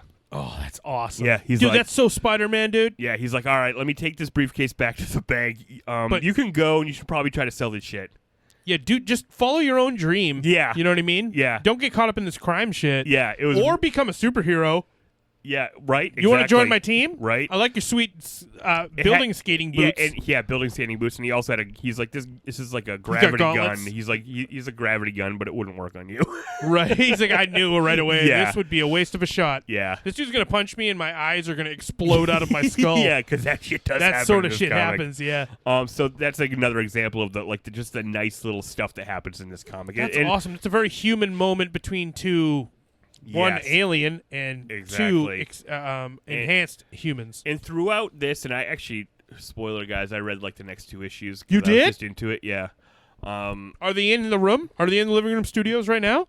No, I don't know what they are. You don't know what you did with them? Yeah, I don't know what I did with them. Okay. But yeah, so over the course of the next few issues, you really see Invincible start being like, maybe punching stuff isn't necessarily the best way to solve all these problems. Right. Like, he's like, I've been having a lot of luck with talking things but up. like he just talked the shit out of that exactly. thing. And that guy was like, you know what? I don't like what I'm doing, and I really appreciate you not punching my head off. Totally. And, he just went, and then they show Invincible go back to the bank, and he goes, "Hey, someone stole this from you." And they're like, okay. Do we ever get to see if this guy proposes to his girlfriend? I would not be surprised to see this character later. Oh, I don't know, awesome. though, but not in the next few issues, because, like I said, they do long-term arcs. Gravitonium must not be his name, though. It must be something else. It was something stupid. How about Gravitorius? Yeah, it was something like that where like he said the name and he was like, "Really?" He's like, "I told you, dude. I'm like super bad at this. I'm bad at being a fucking supervillain and or superhero. I'm bad at fucking naming shit. I'm bad at crime. Yeah. I just know I love this girl, dude." Exactly. Wow. Invincible, great comic. You know what? You really should check out Invincible. I often think back on that first arc with just him and his dad and all that shit. Totally. Dude. It's amazing. It's awesome. It's like a pseudo. We said it earlier. It's like a pseudo Superman, Spider-Man, fucking hybrid. Yeah. Yeah. Yeah. It's awesome. Definitely check that out. Man, I think we're about into wrestling talk. Oh yeah. Right? Yeah, we are. Wrestling. Okay, so. All right. Well, first things first. Should we talk about SummerSlam? No. First things first. Yeah, let's talk about SummerSlam. No, you're right. No, we'll get to SummerSlam. I watched. This is totally unrelated. I watched Stone Cold Steve Austin. He's promoting. It's not unrelated. No, you're He's right. a wrestler. Sorry. Totally related. I watched Stone Cold Steve Austin on the YouTube show Hot Ones. Yes. Yep. Putting a stunner on them hot wings. Dude, it was a gift. Really? It was a gift to mankind. I watch a lot of Hot Ones. Mm-hmm. And this is a show where they eat hot wings, you guys, and then they look interview at him. I'm showing Jeremy a picture of Stone Cold on Hot Ones. That's probably at Wing 7 and Stone Cold's fucking DTF. And they get hotter and hotter and hotter as you eat them? Yes, they do. I would not go on the show. Well, it's funny because now it's so popular that people have to go there to promote things. Maybe someday our podcast will become so prolific that Sean of Hot Ones will want us to go on as a team. You know what? You're right. You wouldn't go on it? I will. I heard... I'll eat so many hot wings, you guys. I'll eat them so fast they won't be hot. This Hot Ones thing is a very profitable enterprise. Yeah? That perhaps they... I don't know if these figures are accurate, but I heard they make $5,000 a day. Who? Just the podcast. I mean, sorry, the YouTube videos. What the hell? That's weird. Yeah, that's an insane amount of money just on ads and people watching it, people watching it, people watching it. Damn, dude. Let's get on YouTube. I guess we should get on YouTube. We got to get on there. It was awesome. It was just like he fucking burned through all these wings and he told all these awesome wrestling stories. Really? And then like they get to the end. Hell, son, this ain't even hot. Yeah, and he doesn't. The whole time Stone Cold's like, you know what? I don't know. I feel like these wings are gonna kick my ass. And they get to the end and the dude's like, you never even started sweating. What the hell? Like you and like every like. Does Stone Cold eat hot sauce?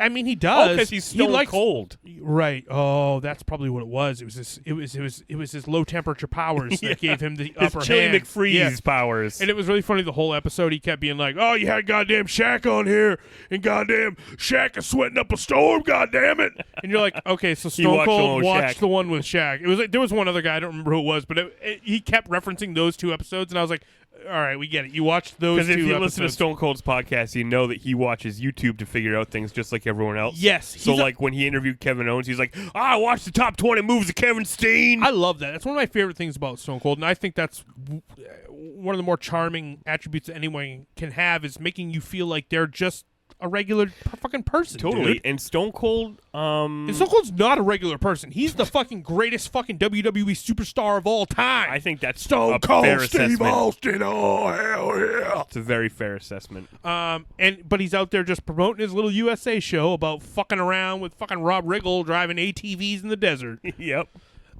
It was awesome. He killed it. He ate all the wings. He answered all the questions. He fucking told awesome wrestling stories using all sorts of awesome wrestling terminology. So if you are a fan of wrestling and or the YouTube show Hot Ones, you got to check this out. Yeah, it's cool. Go check it out. I'll watch it.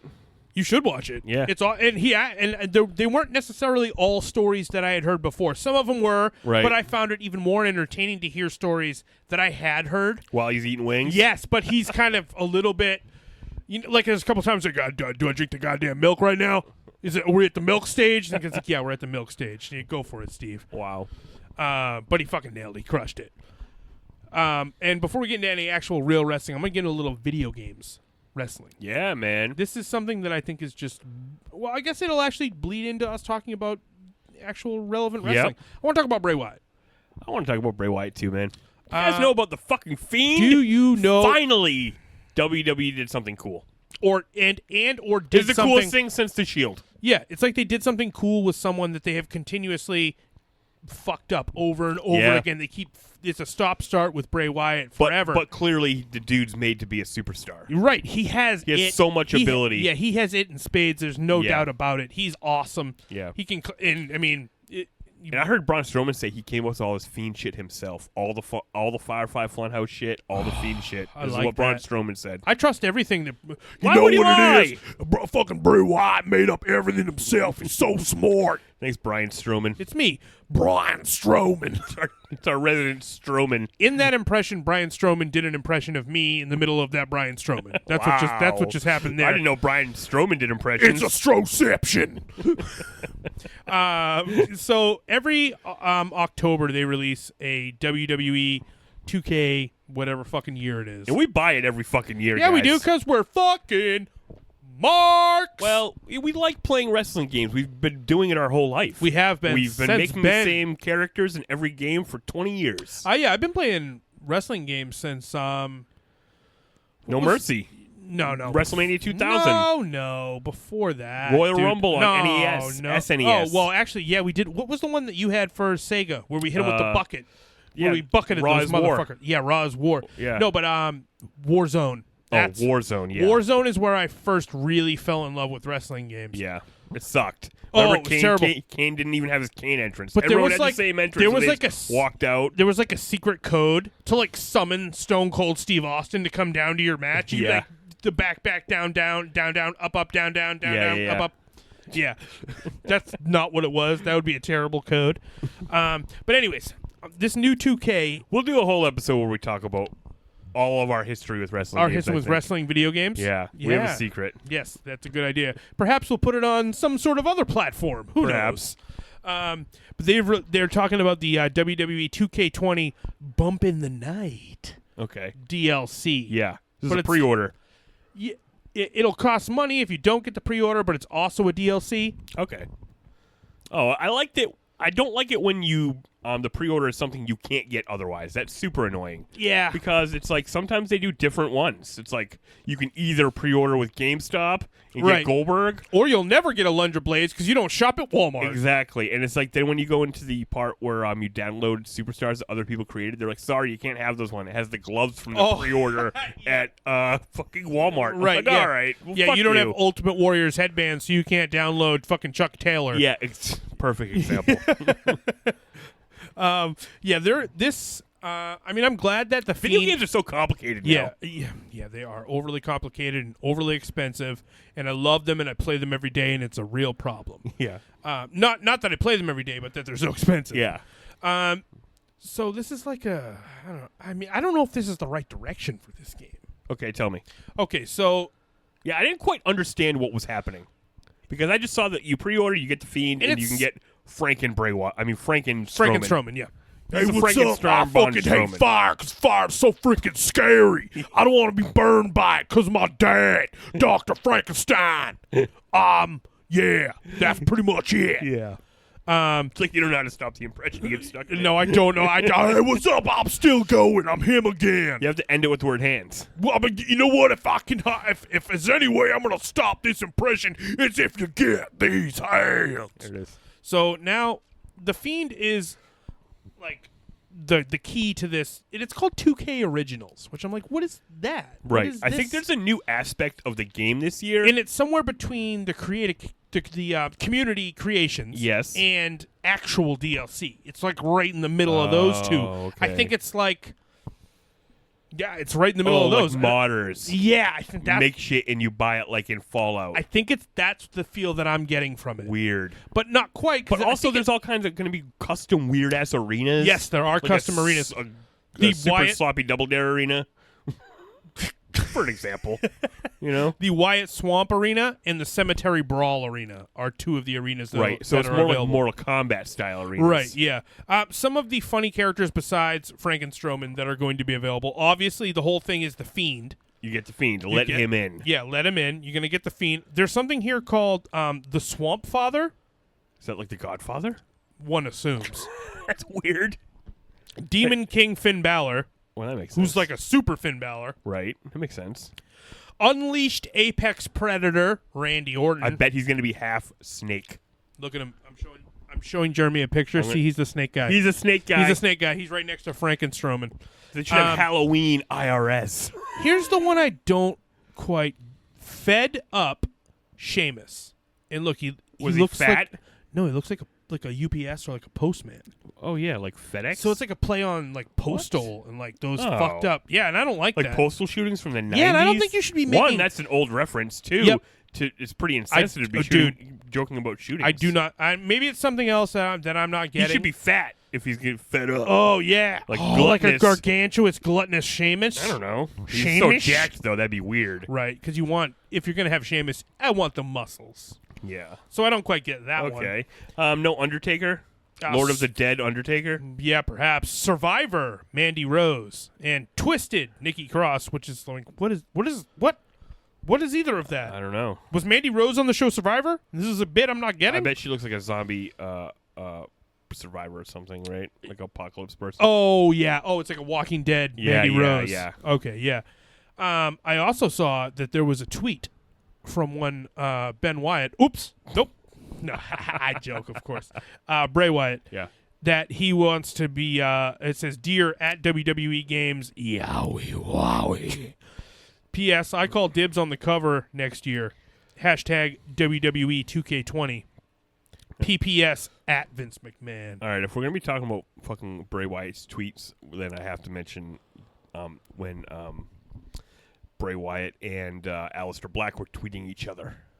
I don't know about this. Yeah. Said, I don't know, I forget how it started, but what happened? Aleister Black said something like, "Oh, well, I have this door.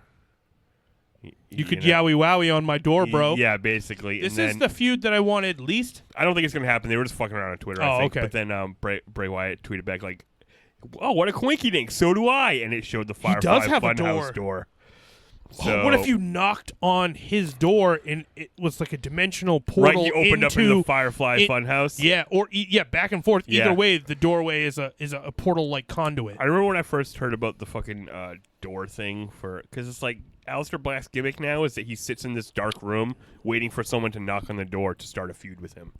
Do you think? All right, I don't mean to cast any aspersions, but isn't that kind of pussy shit?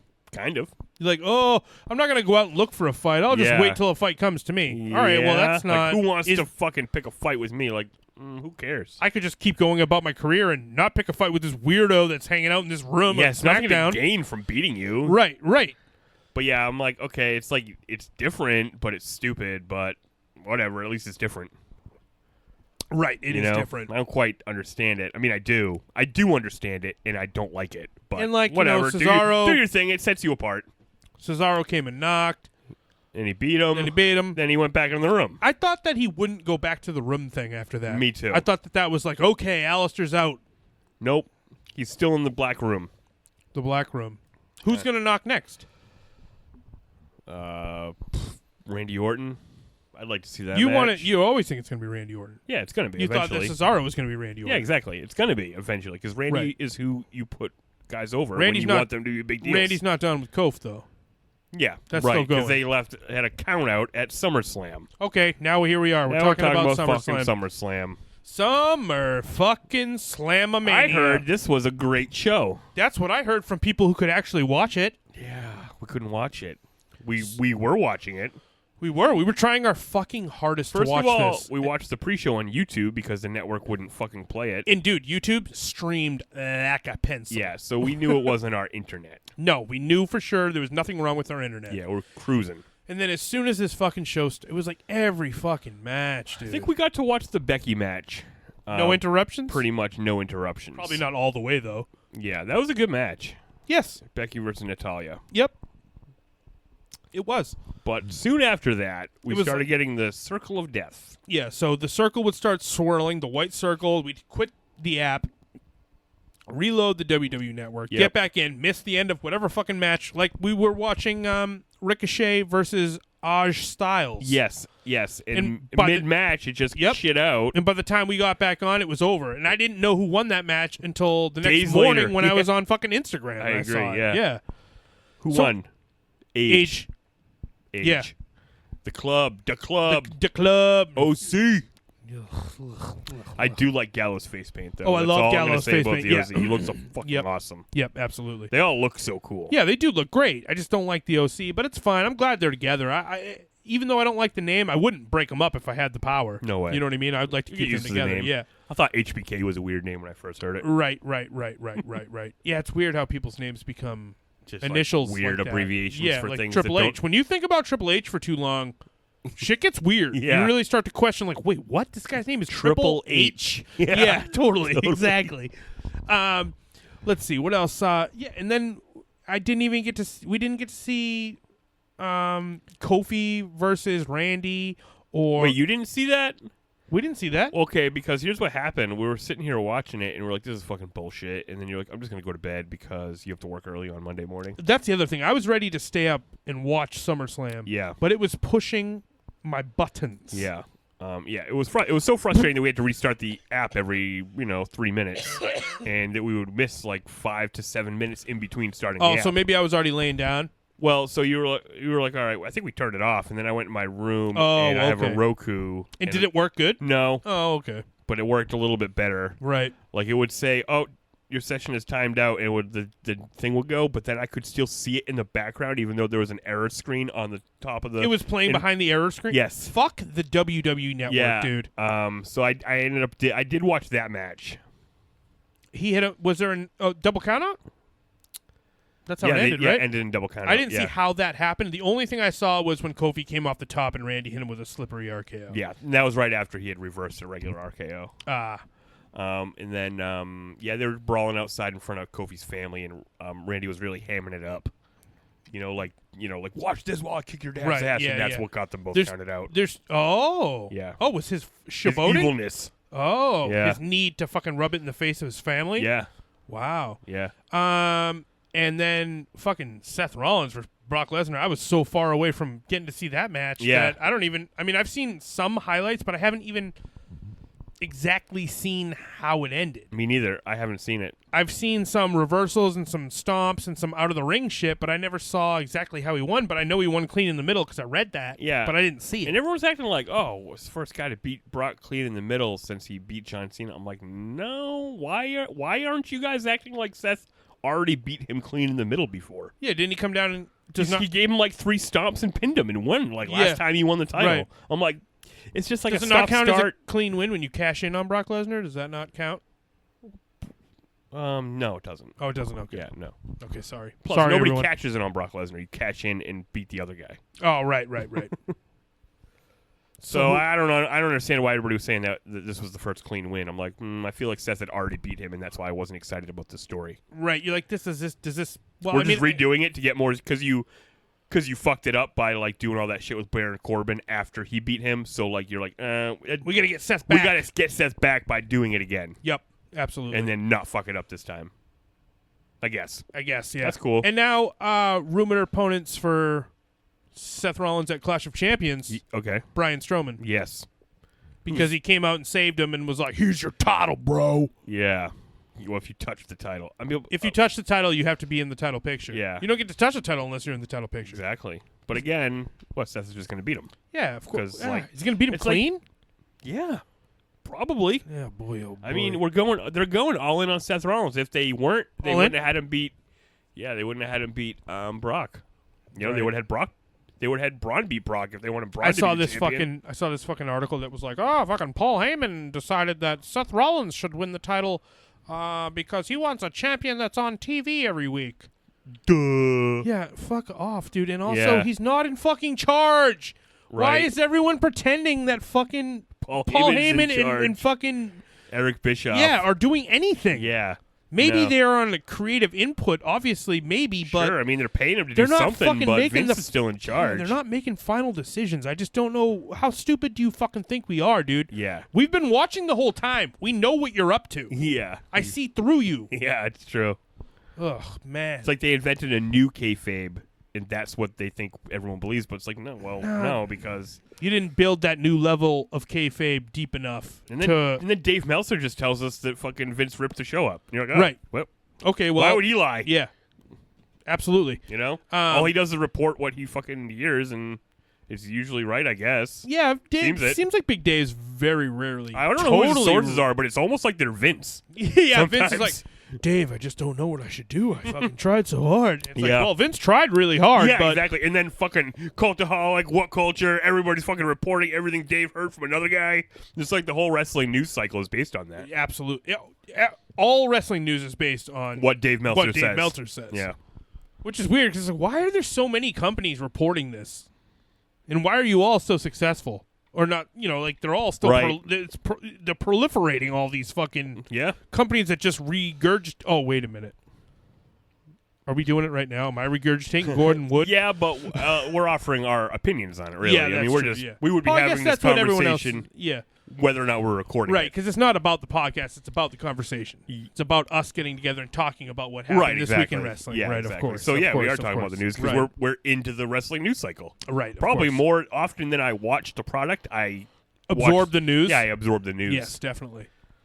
Let's see. Anything else going on in wrestling? Or we want to talk about SummerSlam? Oh, fucking... You know what? My big fucking Oni Lorcan versus fucking Drew Gulak on the fucking pre-show. Are you kidding me? Remember you said finally a match you can get mad about for it being on the pre-show. And now I'm justified in being as mad about it. We told you, keep an eye on that match. It's going to be really good. Yeah, sorry. Sorry. We thought it was kind of a nothing match. Yeah, we thought it was kind of a Drew Gulak squash match, which is interesting to see, but... And you know what? They are, interestingly enough, have you heard about this matchup that they have going? They're doing a 5-on-5 on 205. Yeah, their captain's choice match, which is fun. But and they're moving the feud forward, so maybe they'll fight again. Yeah, and maybe that's why it was such a lame match. I don't think that Oni didn't get half the offense in that he needed to get in. He got almost no shit in. Yeah, he got no shit in. Yeah. This is unrelated to this, and I hate to just jump topics, but the most exciting thing for me, besides the Fiend, in WWE. Is King of the Ring.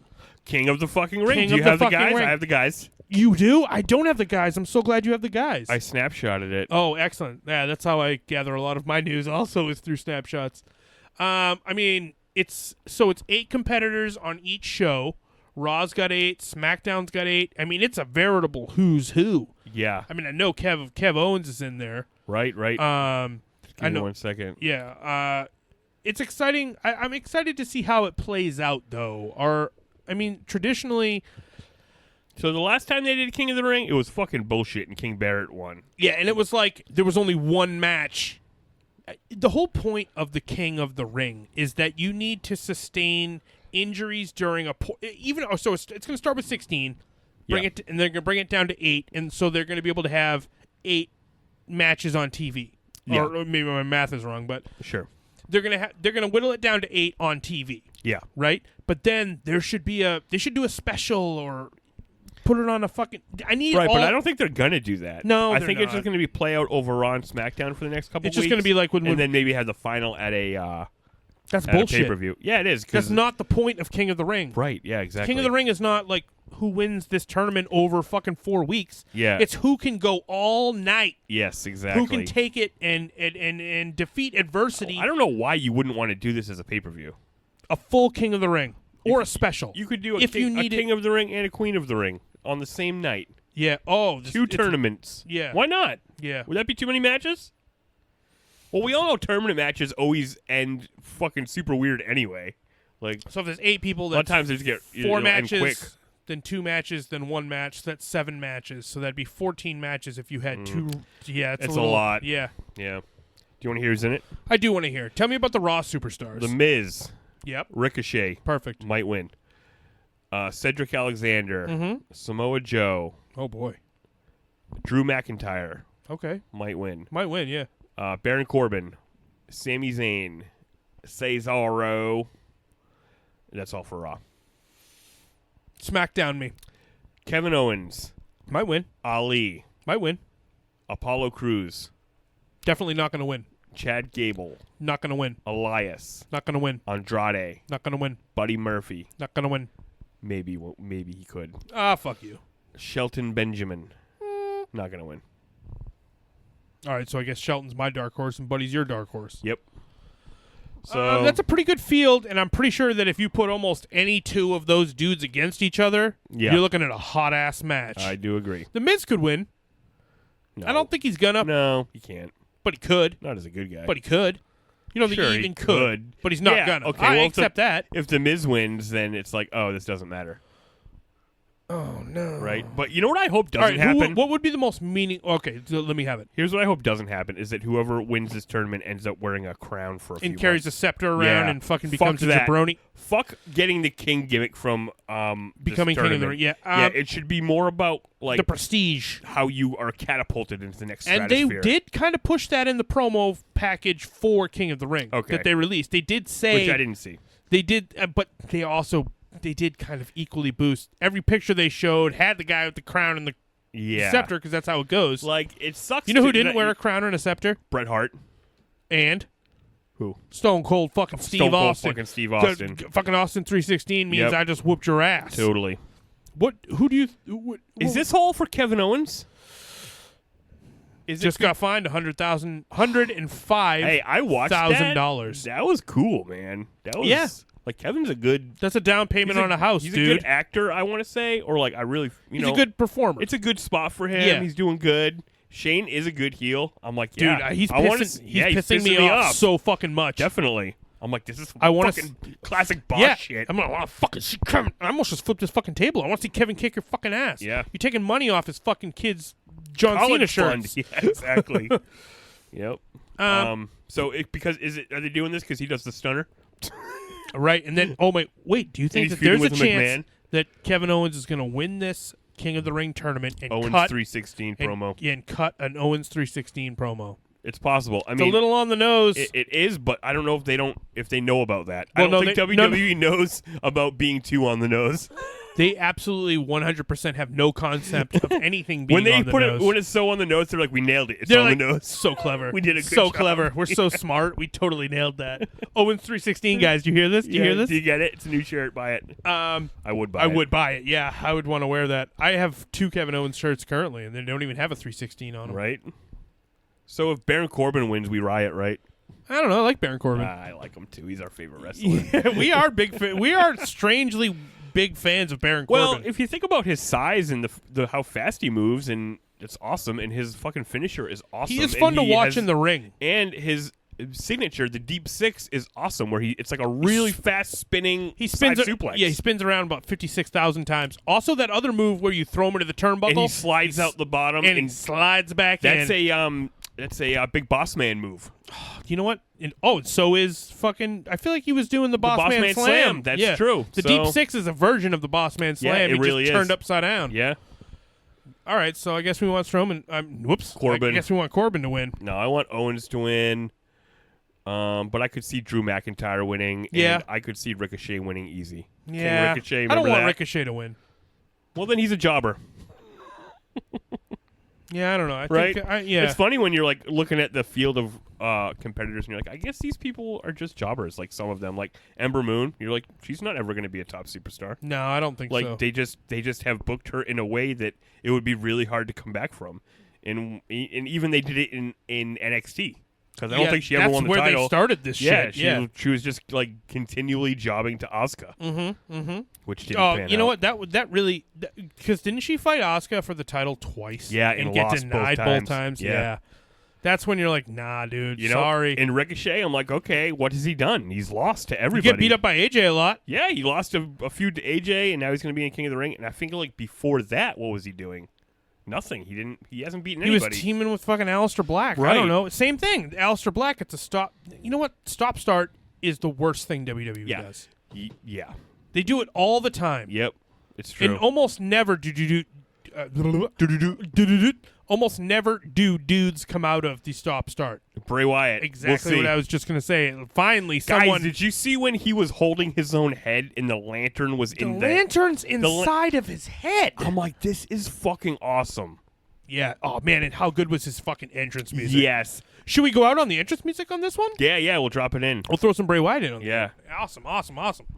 Oh man, yeah, it was awesome. So I'm really into that character. As for King of the Ring, maybe Elias could win. I do like Elias. The King. Oh, he's a 24/7 champion now. Oh. I just watched a video on YouTube where Drake Maverick was trying to get the 24/7 championship from him, and Elias was like in the studio working on his new album. And, I haven't seen this. Drake Maverick was playing the piano with like a wig on, and Elias is like, no, you're playing it all wrong. And as he goes to the piano, starts playing it, because the dude could actually play all the instruments, because they showed him do it in this little bit. Yep. Drake Maverick took his wig off and like went to roll up but he wasn't strong enough? But he just stood there and then grabbed him by the head, picked him up and slammed him on the ground, and then they went like around into the studio part, and the camera's still outside, so it got silent, and you're just watching Elias beat the dog shit out of Drake Maverick with no sound. Ooh. And then he just comes out the other side of the studio, puts his hair back up, and picks up the guitar again. That's artsy fartsy. I like that. It was really cool. Ooh, I'd like to see that. I'm gonna check that out. Yeah. Wow. So Elias is cool. I'm like, Elias you guys is are cool. stupid, because Elias could be a top heel. Or a top face. He could be a number one guy. You're not making him a top either thing. You're making him top henchman to Shane McMahon, which is what you also wasted. Drew McIntyre could be a top heel or a top face, probably. These are top guys. Yeah, these are top guys for sure. Top guys doing fucking bottom mid-card guys bullshit, yeah, dude. Exactly. Winning the 24/7 title. That's for people who barely get on TV. Yeah. That's for people who you need some reason for them to be on TV. Right. You don't need a reason for Elias to be on TV. Nope. He just goes out has there his own bit. He sings songs and does his own shit. It's crazy.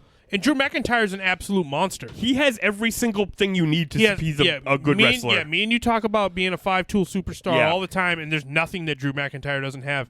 Except for maybe it, but he has the look so much that it doesn't matter. That is his it. And he is good on the mic, and he's an awesome wrestler, and he has the look. Yep. So it's the look, it's the wrestling, it's talk, it's the talk, it's it. No, I said it more than once. Well, there's 5. It counts twice. It's very important. Do you have anything else to talk about concerning wrestling, or anything else for that matter? Shit, man. I don't know. We might have. Oh, AEW. Oh my gosh! First of all, there was 2 Road 2s this week, back to back. 2 Road 2s? There was 2 Road 2 all outs this week. There was one with the Best Friends. I only watched that one. Yeah, and they were talking about their match with the Dark Order. And then another one came out the next day where Brandy was cutting a promo on Spears. Oh, you know what? I saw that referenced on social media, and I was like, what's this about? It was awesome. She was like, you know what? Everyone always she's like, people have been coming for Cody for 13 years. Like, you haven't earned it. You're riding on your dad's coattails. You're riding on the Bullet Club's coattails. And she's like, you know what? The road's name is like a target, and like we don't even care. Wow. It's like we're into it. We're warriors. And she's like, you're full of shit. And Cody's gonna kick your ass. That's awesome. Yeah. Who do you think is gonna be Cody's +1? It's from this. It seemed like it would be Brandy, but there might be a secret. I think it might be Arn. It might be the dog, and he's gonna bite his dick off. Yeah, definitely bring the dog. Yeah, that would be awesome if it was Arn. Yeah, so I think it's within the realm of possibility. Ooh, girl, that'd be nice. So also AEW tickets went on sale today. Yeah, for the show in Boston. The shows in Boston and Philly. Yeah, the Asagas Arena or something. I don't forget what the Boston Arena is called. Agnes. That's what it is. Yes. Yeah, I think it's on like the Boston University. Or it's on Commonwealth. Yeah, it's on some university's property. I saw when I looked it up the other day, and I saw that it was near the Paradise Rock Club. And I was like, hey, I fucking have been there. Okay. I've gone to that rock club for a Battle of the Bands. So anyway, we're going to go to that. Hopefully. Well, we were going to try to get tickets, but they sold out so freaking fast. Yeah, man. Those things sell out faster than... 2 shows sold out immediately. They both sold out in an hour, and they're really not that far from each other. Yeah. These are It's not like people are traveling. Right. Because if you were going to travel, you wouldn't...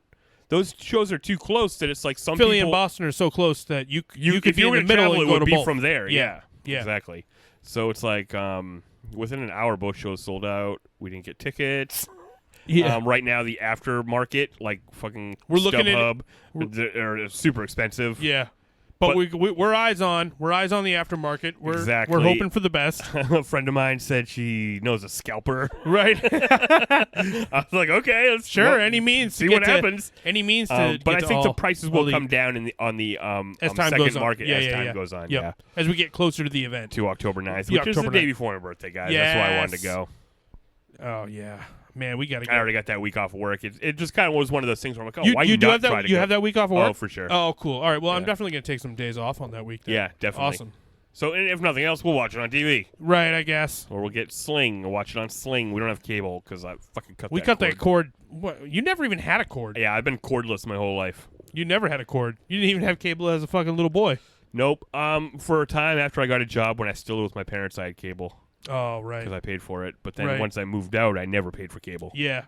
It's a waste. Yeah. You can get everything you need from streaming. Especially now. Yeah. Is that going to about do it? Yes. So everyone send us free AEW tickets. Yeah, so if you guys... we need 3 for Cousin John, Yeah, we need too. 3. Don't forget about our other cousin John. You got Cousin Mikey, you got Cousin Jeremy, you got Cousin John. Yep. Those are the 3 cousins. All right, you know what? Let's go. Let's get out of here, man. Yeah, guys, that's it. Thank you for catching up with us. And we didn't place any bets, so guess you'll be getting an introduction from me next week. Yeah, I guess so. Yeah, what is that supposed to mean? Oh, I'm going to come up with something better next week. Yeah, please. I will. All right, guys. All right, bye, everybody. All right, bye, con Dios. Bye. See ya. But wait, there's more. Whoa. Don't turn the podcast off. No, don't turn it off yet because, like a couple of silly boys, we almost forgot that there are emails. And we're going to get into it. We have one email this week, and it is titled Review. Hey guys, sorry if this email is a little scattershot, but I'm going off some notes I made of your last podcast, so I didn't forget what to put. Number 1, Vin Diesel was pretty good in Boiler Room and Pitch Black, right? Yes. Yeah, he was. Mikey loves Boiler Room. No, I don't love Boiler Room. You have it on DVD. No, I have Find Me Guilty. Okay. You don't even know which Vin Diesel movies I love, Jeremy. It's like we're not even best friends. Podcast canceled. Thanks, David. Knock Around Guys is my favorite Vin Diesel movie. He's awesome in that. Yes, he is. 500. Pitch Black is also very good. It's a very good sci-fi horror movie. I like it too. and Chronicles of Riddick's good. But, yeah, I love Chronicles of Riddick. It's good and stupid. Yeah, I agree. It's dumb, but it's sci-fi and it's fun. Yeah. So he says, I know he gets criticized a lot, but you cannot take those away from him. For sure. I would not. Number 2. Jeff Johns' JSA run features an awesome Black Adam as the anti-hero set of stories that culminate in him conquering his homeland, leading into 52. Oh, yeah. So we talked about that? For sure, yeah. Yep. I don't necessarily remember reading that, but I did read some of the Jeff Johns' JSA. Yep. And I did like it. I think I read the Atom Smasher arc. Yes. Jeff Johns is fucking awesome. Yeah, he really gets how to tell a story in a comic book. So he says, so it's culminating him conquering his homeland, leading into 52, and what happens to him and his family there. I'm a huge Black Adam fan and would love to see him featured on the big screen or even in his own CW/DC app show. Oh, that would be cool. That would be a fucking badass show. I don't. I want the fucking alligator. Yeah, the human alligator What's man. his name? Do you remember his name? Something back. Calabac. No. No. We don't know his name. Son. We don't know his name. Number 3. Remember the Star Trek Enterprise Mirror Universe episodes? Yes, I do. Where they got the Defiant. They were the best ones. Yeah. Really got to rank that show highly. I don't know why so many people are down on it. So he's with us. I bet because it's the theme song. Yeah, the theme song. And also it starts, it's weirder than other Star Treks because the sci-fi is low. Yes. They're like astronauts almost. Yeah, they're more like astronauts than they are Star Trek guys. 4. Wasn't Vince Vaughn good in Fighting with My Family? So I guess you're essentially responsible, David, for making me rent Fighting with My Family. So hate to say it, but you owe me like $6. Gonna need you to kick that in. Maybe go on over to Patreon, patreon.com/Cobra Guys. It's sort of related to this. You just toss it in there. But no, wasn't Vince Vaughn good in Fighting with My Family? When he shouts at Paige for giving receipts to the other NXT girls. Oh, yeah. There is a part where, I think it's the Charlotte character. She like throws an elbow at Paige. And she's like, oh, what the fuck was that? And she's like, oh, sorry, I just didn't know what I was doing. Let's lock up again. And then fucking she throws another one.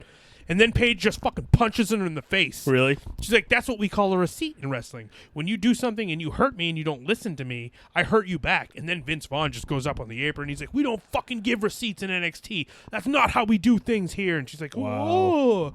And it was a very powerful and commanding performance. NXT changing the business. Yeah, that's true. Yeah, they were like, this isn't, because he even says that might be something you do on in your indie shit, essentially. Yeah. Oh, wow. But that's not something we do here in NXT. We're professionals. I guess, but I bet fucking Harley Race did that shit. Right, and that's the R.I.P. the heart of wrestling. R.I.P.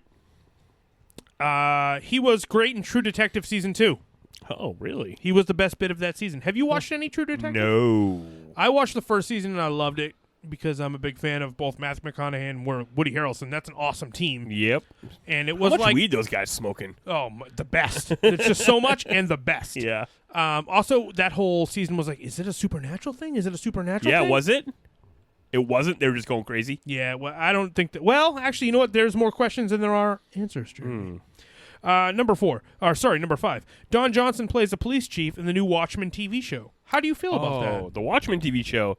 You know what? At first, I was like, what? The Why first are we trailer? doing it? Yeah. And then I saw the second trailer, and I was like, all right. And it's interesting because it's kind of like the timeline of the Watchmen is happening again, where people have become so evil and they're up to no good that now policemen need to start wearing masks and whooping that ass. Yeah. So I'm still not sure about the timeline, but I did read a little blurb from an interview with the creator, and he said that it's not going to be a direct sequel, and it's not going to be a what do you call it when you actually adaptation? Yes. He said it's going to be kind of like if you put all the fucking Watchmen shit in a blender. And the themes will come back. A lot of the themes will come back, and a lot of specific images will come back, and a lot of the same kind of things will be happening. But it's not going to be nothing you've ever seen specifically. Right. Which I'm like, that's an interesting way to do it. But I'm really glad you told me that right now, because my brain would be always trying to figure out where it lies in continuity, which universe. Don't get so caught up in. Yeah, just kind of enjoy it. Just enjoy the show for a show. Exactly, which I think I could get behind. David goes on to say, are you worried he is going to Nash Bridges it up? Which would mean, I guess, make it super boring unless Stone Cold's there. That's how I would interpret it. Nash Bridges something. Yeah. 6, serious question time. How do the lawmen ride their bikes in the Old West with no gasoline? We're so glad you asked. Marty McFly had to push the DeLorean with a train to get it moving. Yep. This is a huge part of the lore and the whole overarching story of the Lawmen. And essentially, I think we had decided that once they come into the universe, they have to like take all their bikes and park them in a barn, just like the DeLorean. Yeah. And then start riding horses. Yeah, but one of them is like a scientist and will be experimenting with trying like to find out an alternate fuel source. And fucking yeah, exactly. We'll be trying to retrofit these things with steampunk power. And so it's like sometimes just like Doc Brown. Sometimes a conflict will be so important that they're willing to sacrifice what little gasoline they have in their motorcycles so they can get somewhere fast. Right, exactly. You know what I mean? Yeah. Like sometimes it'll be like, all right, the horses pull the motorcycle. No, maybe for one. Like 6 horses pulling a motorcycle? Yeah. I don't know if that's going to track. But it will be a plot point. Yes, absolutely. Yeah. And it was a great question. That's an awesome question. And to also, ask. another thing about the Lawmen, I don't know if I mentioned this. Here's my favorite plot point from the Watchmen. From the Lawmen. Yes. Where there's like this Chinese guy who opens a restaurant in the town. Oh yes, totally. And there's one guy keeps trying to get him to make like modern Chinese food, and he keeps trying to like tell me, no, sweeter, and spicier. So it's like this guy influences why Americanized Chinese food became like popular. Yeah, and why it's so different than actual Chinese culinary exactly. delights. And it's just like, I just think that would be a fun running story. And then like one day he wakes up or like he comes out and he's like, I smell General Tso's chicken. Yeah, totally. Oh my God, you mastered the crab rangoon. Yeah, exactly. Yeah. Definitely. And you know what? I mean, we could do a whole wild pitch on Lawmen if you want. There are more details that we have hidden within our notes if that's something that people would be interested in hearing. Number 7, finally, here is my 5-star review from the UK. Woo! On Apple Podcasts. I had to use my wife's iPad and Apple account as I no longer have an Apple device. I'm an... How do you say this thing? Huawei? Huawei guy. Yeah. Hey, that's a Chinese phone. We don't have them here, I don't think. Right. Here in America, we don't have that. Also, guys, if you're wondering how to give us a 5-star review when you don't have Apple device, well, he figured it out. Yeah, you just use your wife's iPad and Apple account. So there you go. And send us a picture. It doesn't matter whose account it's on. Just send us. We don't care what it takes. Just need that 5-star review, motherfuckers. If you want to give that 5-star review and you want to earn a living room name, then you'll do whatever it takes. That's right. Because you're diehard, down to ride. Okay, down to ride into the West. Yeah, on your motorcycle. On your motorcycle that we have just devised a new form of gasoline for. That's right. Ethanol. That's what Jeremy said. All the best, Dynamite. Oh, by the way, Dynamite is his old nickname. This human being's name is David, but he has become Dynamite on our other podcast, the Cobra Guys podcast, a Cobra Kai review. Go check that out if you want to get a dojo name, and your dojo name can lead to your living room name. It's so basically the people who have the dojo names are getting a double nickname. We're gonna nickname his nickname. We're gonna nickname your nickname. Are you ready for his nickname? I'm ready. Do you want me to tell you what it is? Hit me. Nuke Von Dynamite. Nuke Von Dynamite. Welcome to the living room. Welcome to the living room. You've selected Nuke Von Dynamite. It's like a fighting game character. Yes, totally, absolutely. Oh, speaking of fighting games. Remember when we were playing Killer Instinct? Oh, we were playing Killer Instinct, and you were some sort of... And I'm fucking amazing at Killer Instincts. Like I'm hitting like 70 fucking hit combos. Yeah, dude, it was bananas. It was crazy. We should play some more of that tonight. We should check that out a little bit. Yeah. So now, in actuality, we have reached the end of the podcast. That's right. Thank you for listening, everybody. Thank you, David, a.k.a. Nuke Von Dynamite. That's a badass fucking name. Yeah. But yeah, we explained how to get that, right? We explained how to get that name. To get your nickname, you just give us a 5-star review on Apple Podcasts. Yep, and take a picture, take a screen cap. Yep, and then you email that to us using the email ketchupinthepodcast at gmail.com. Listen, guys, I'm supposed to be the one who knows the email, but the J-Man. And guys, if you want to tweet us, Mikey can tell you the Twitter. Yeah, man, it's like ketchup. At ketchup_podcast. I don't know any of the socials That's for this. right. And so tweet us, follow danger. us. And we just, I've been trying to like get on there and fucking just tweet about the cool shit we like. Like I've been tweeting about Rocky. We've been ranking the Rocky movies on there. Rocky ranking. Yeah, get over there. Get over there. All right, guys, we're for real gonna get out. Yeah. Okay. Let him in.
Williams Apple.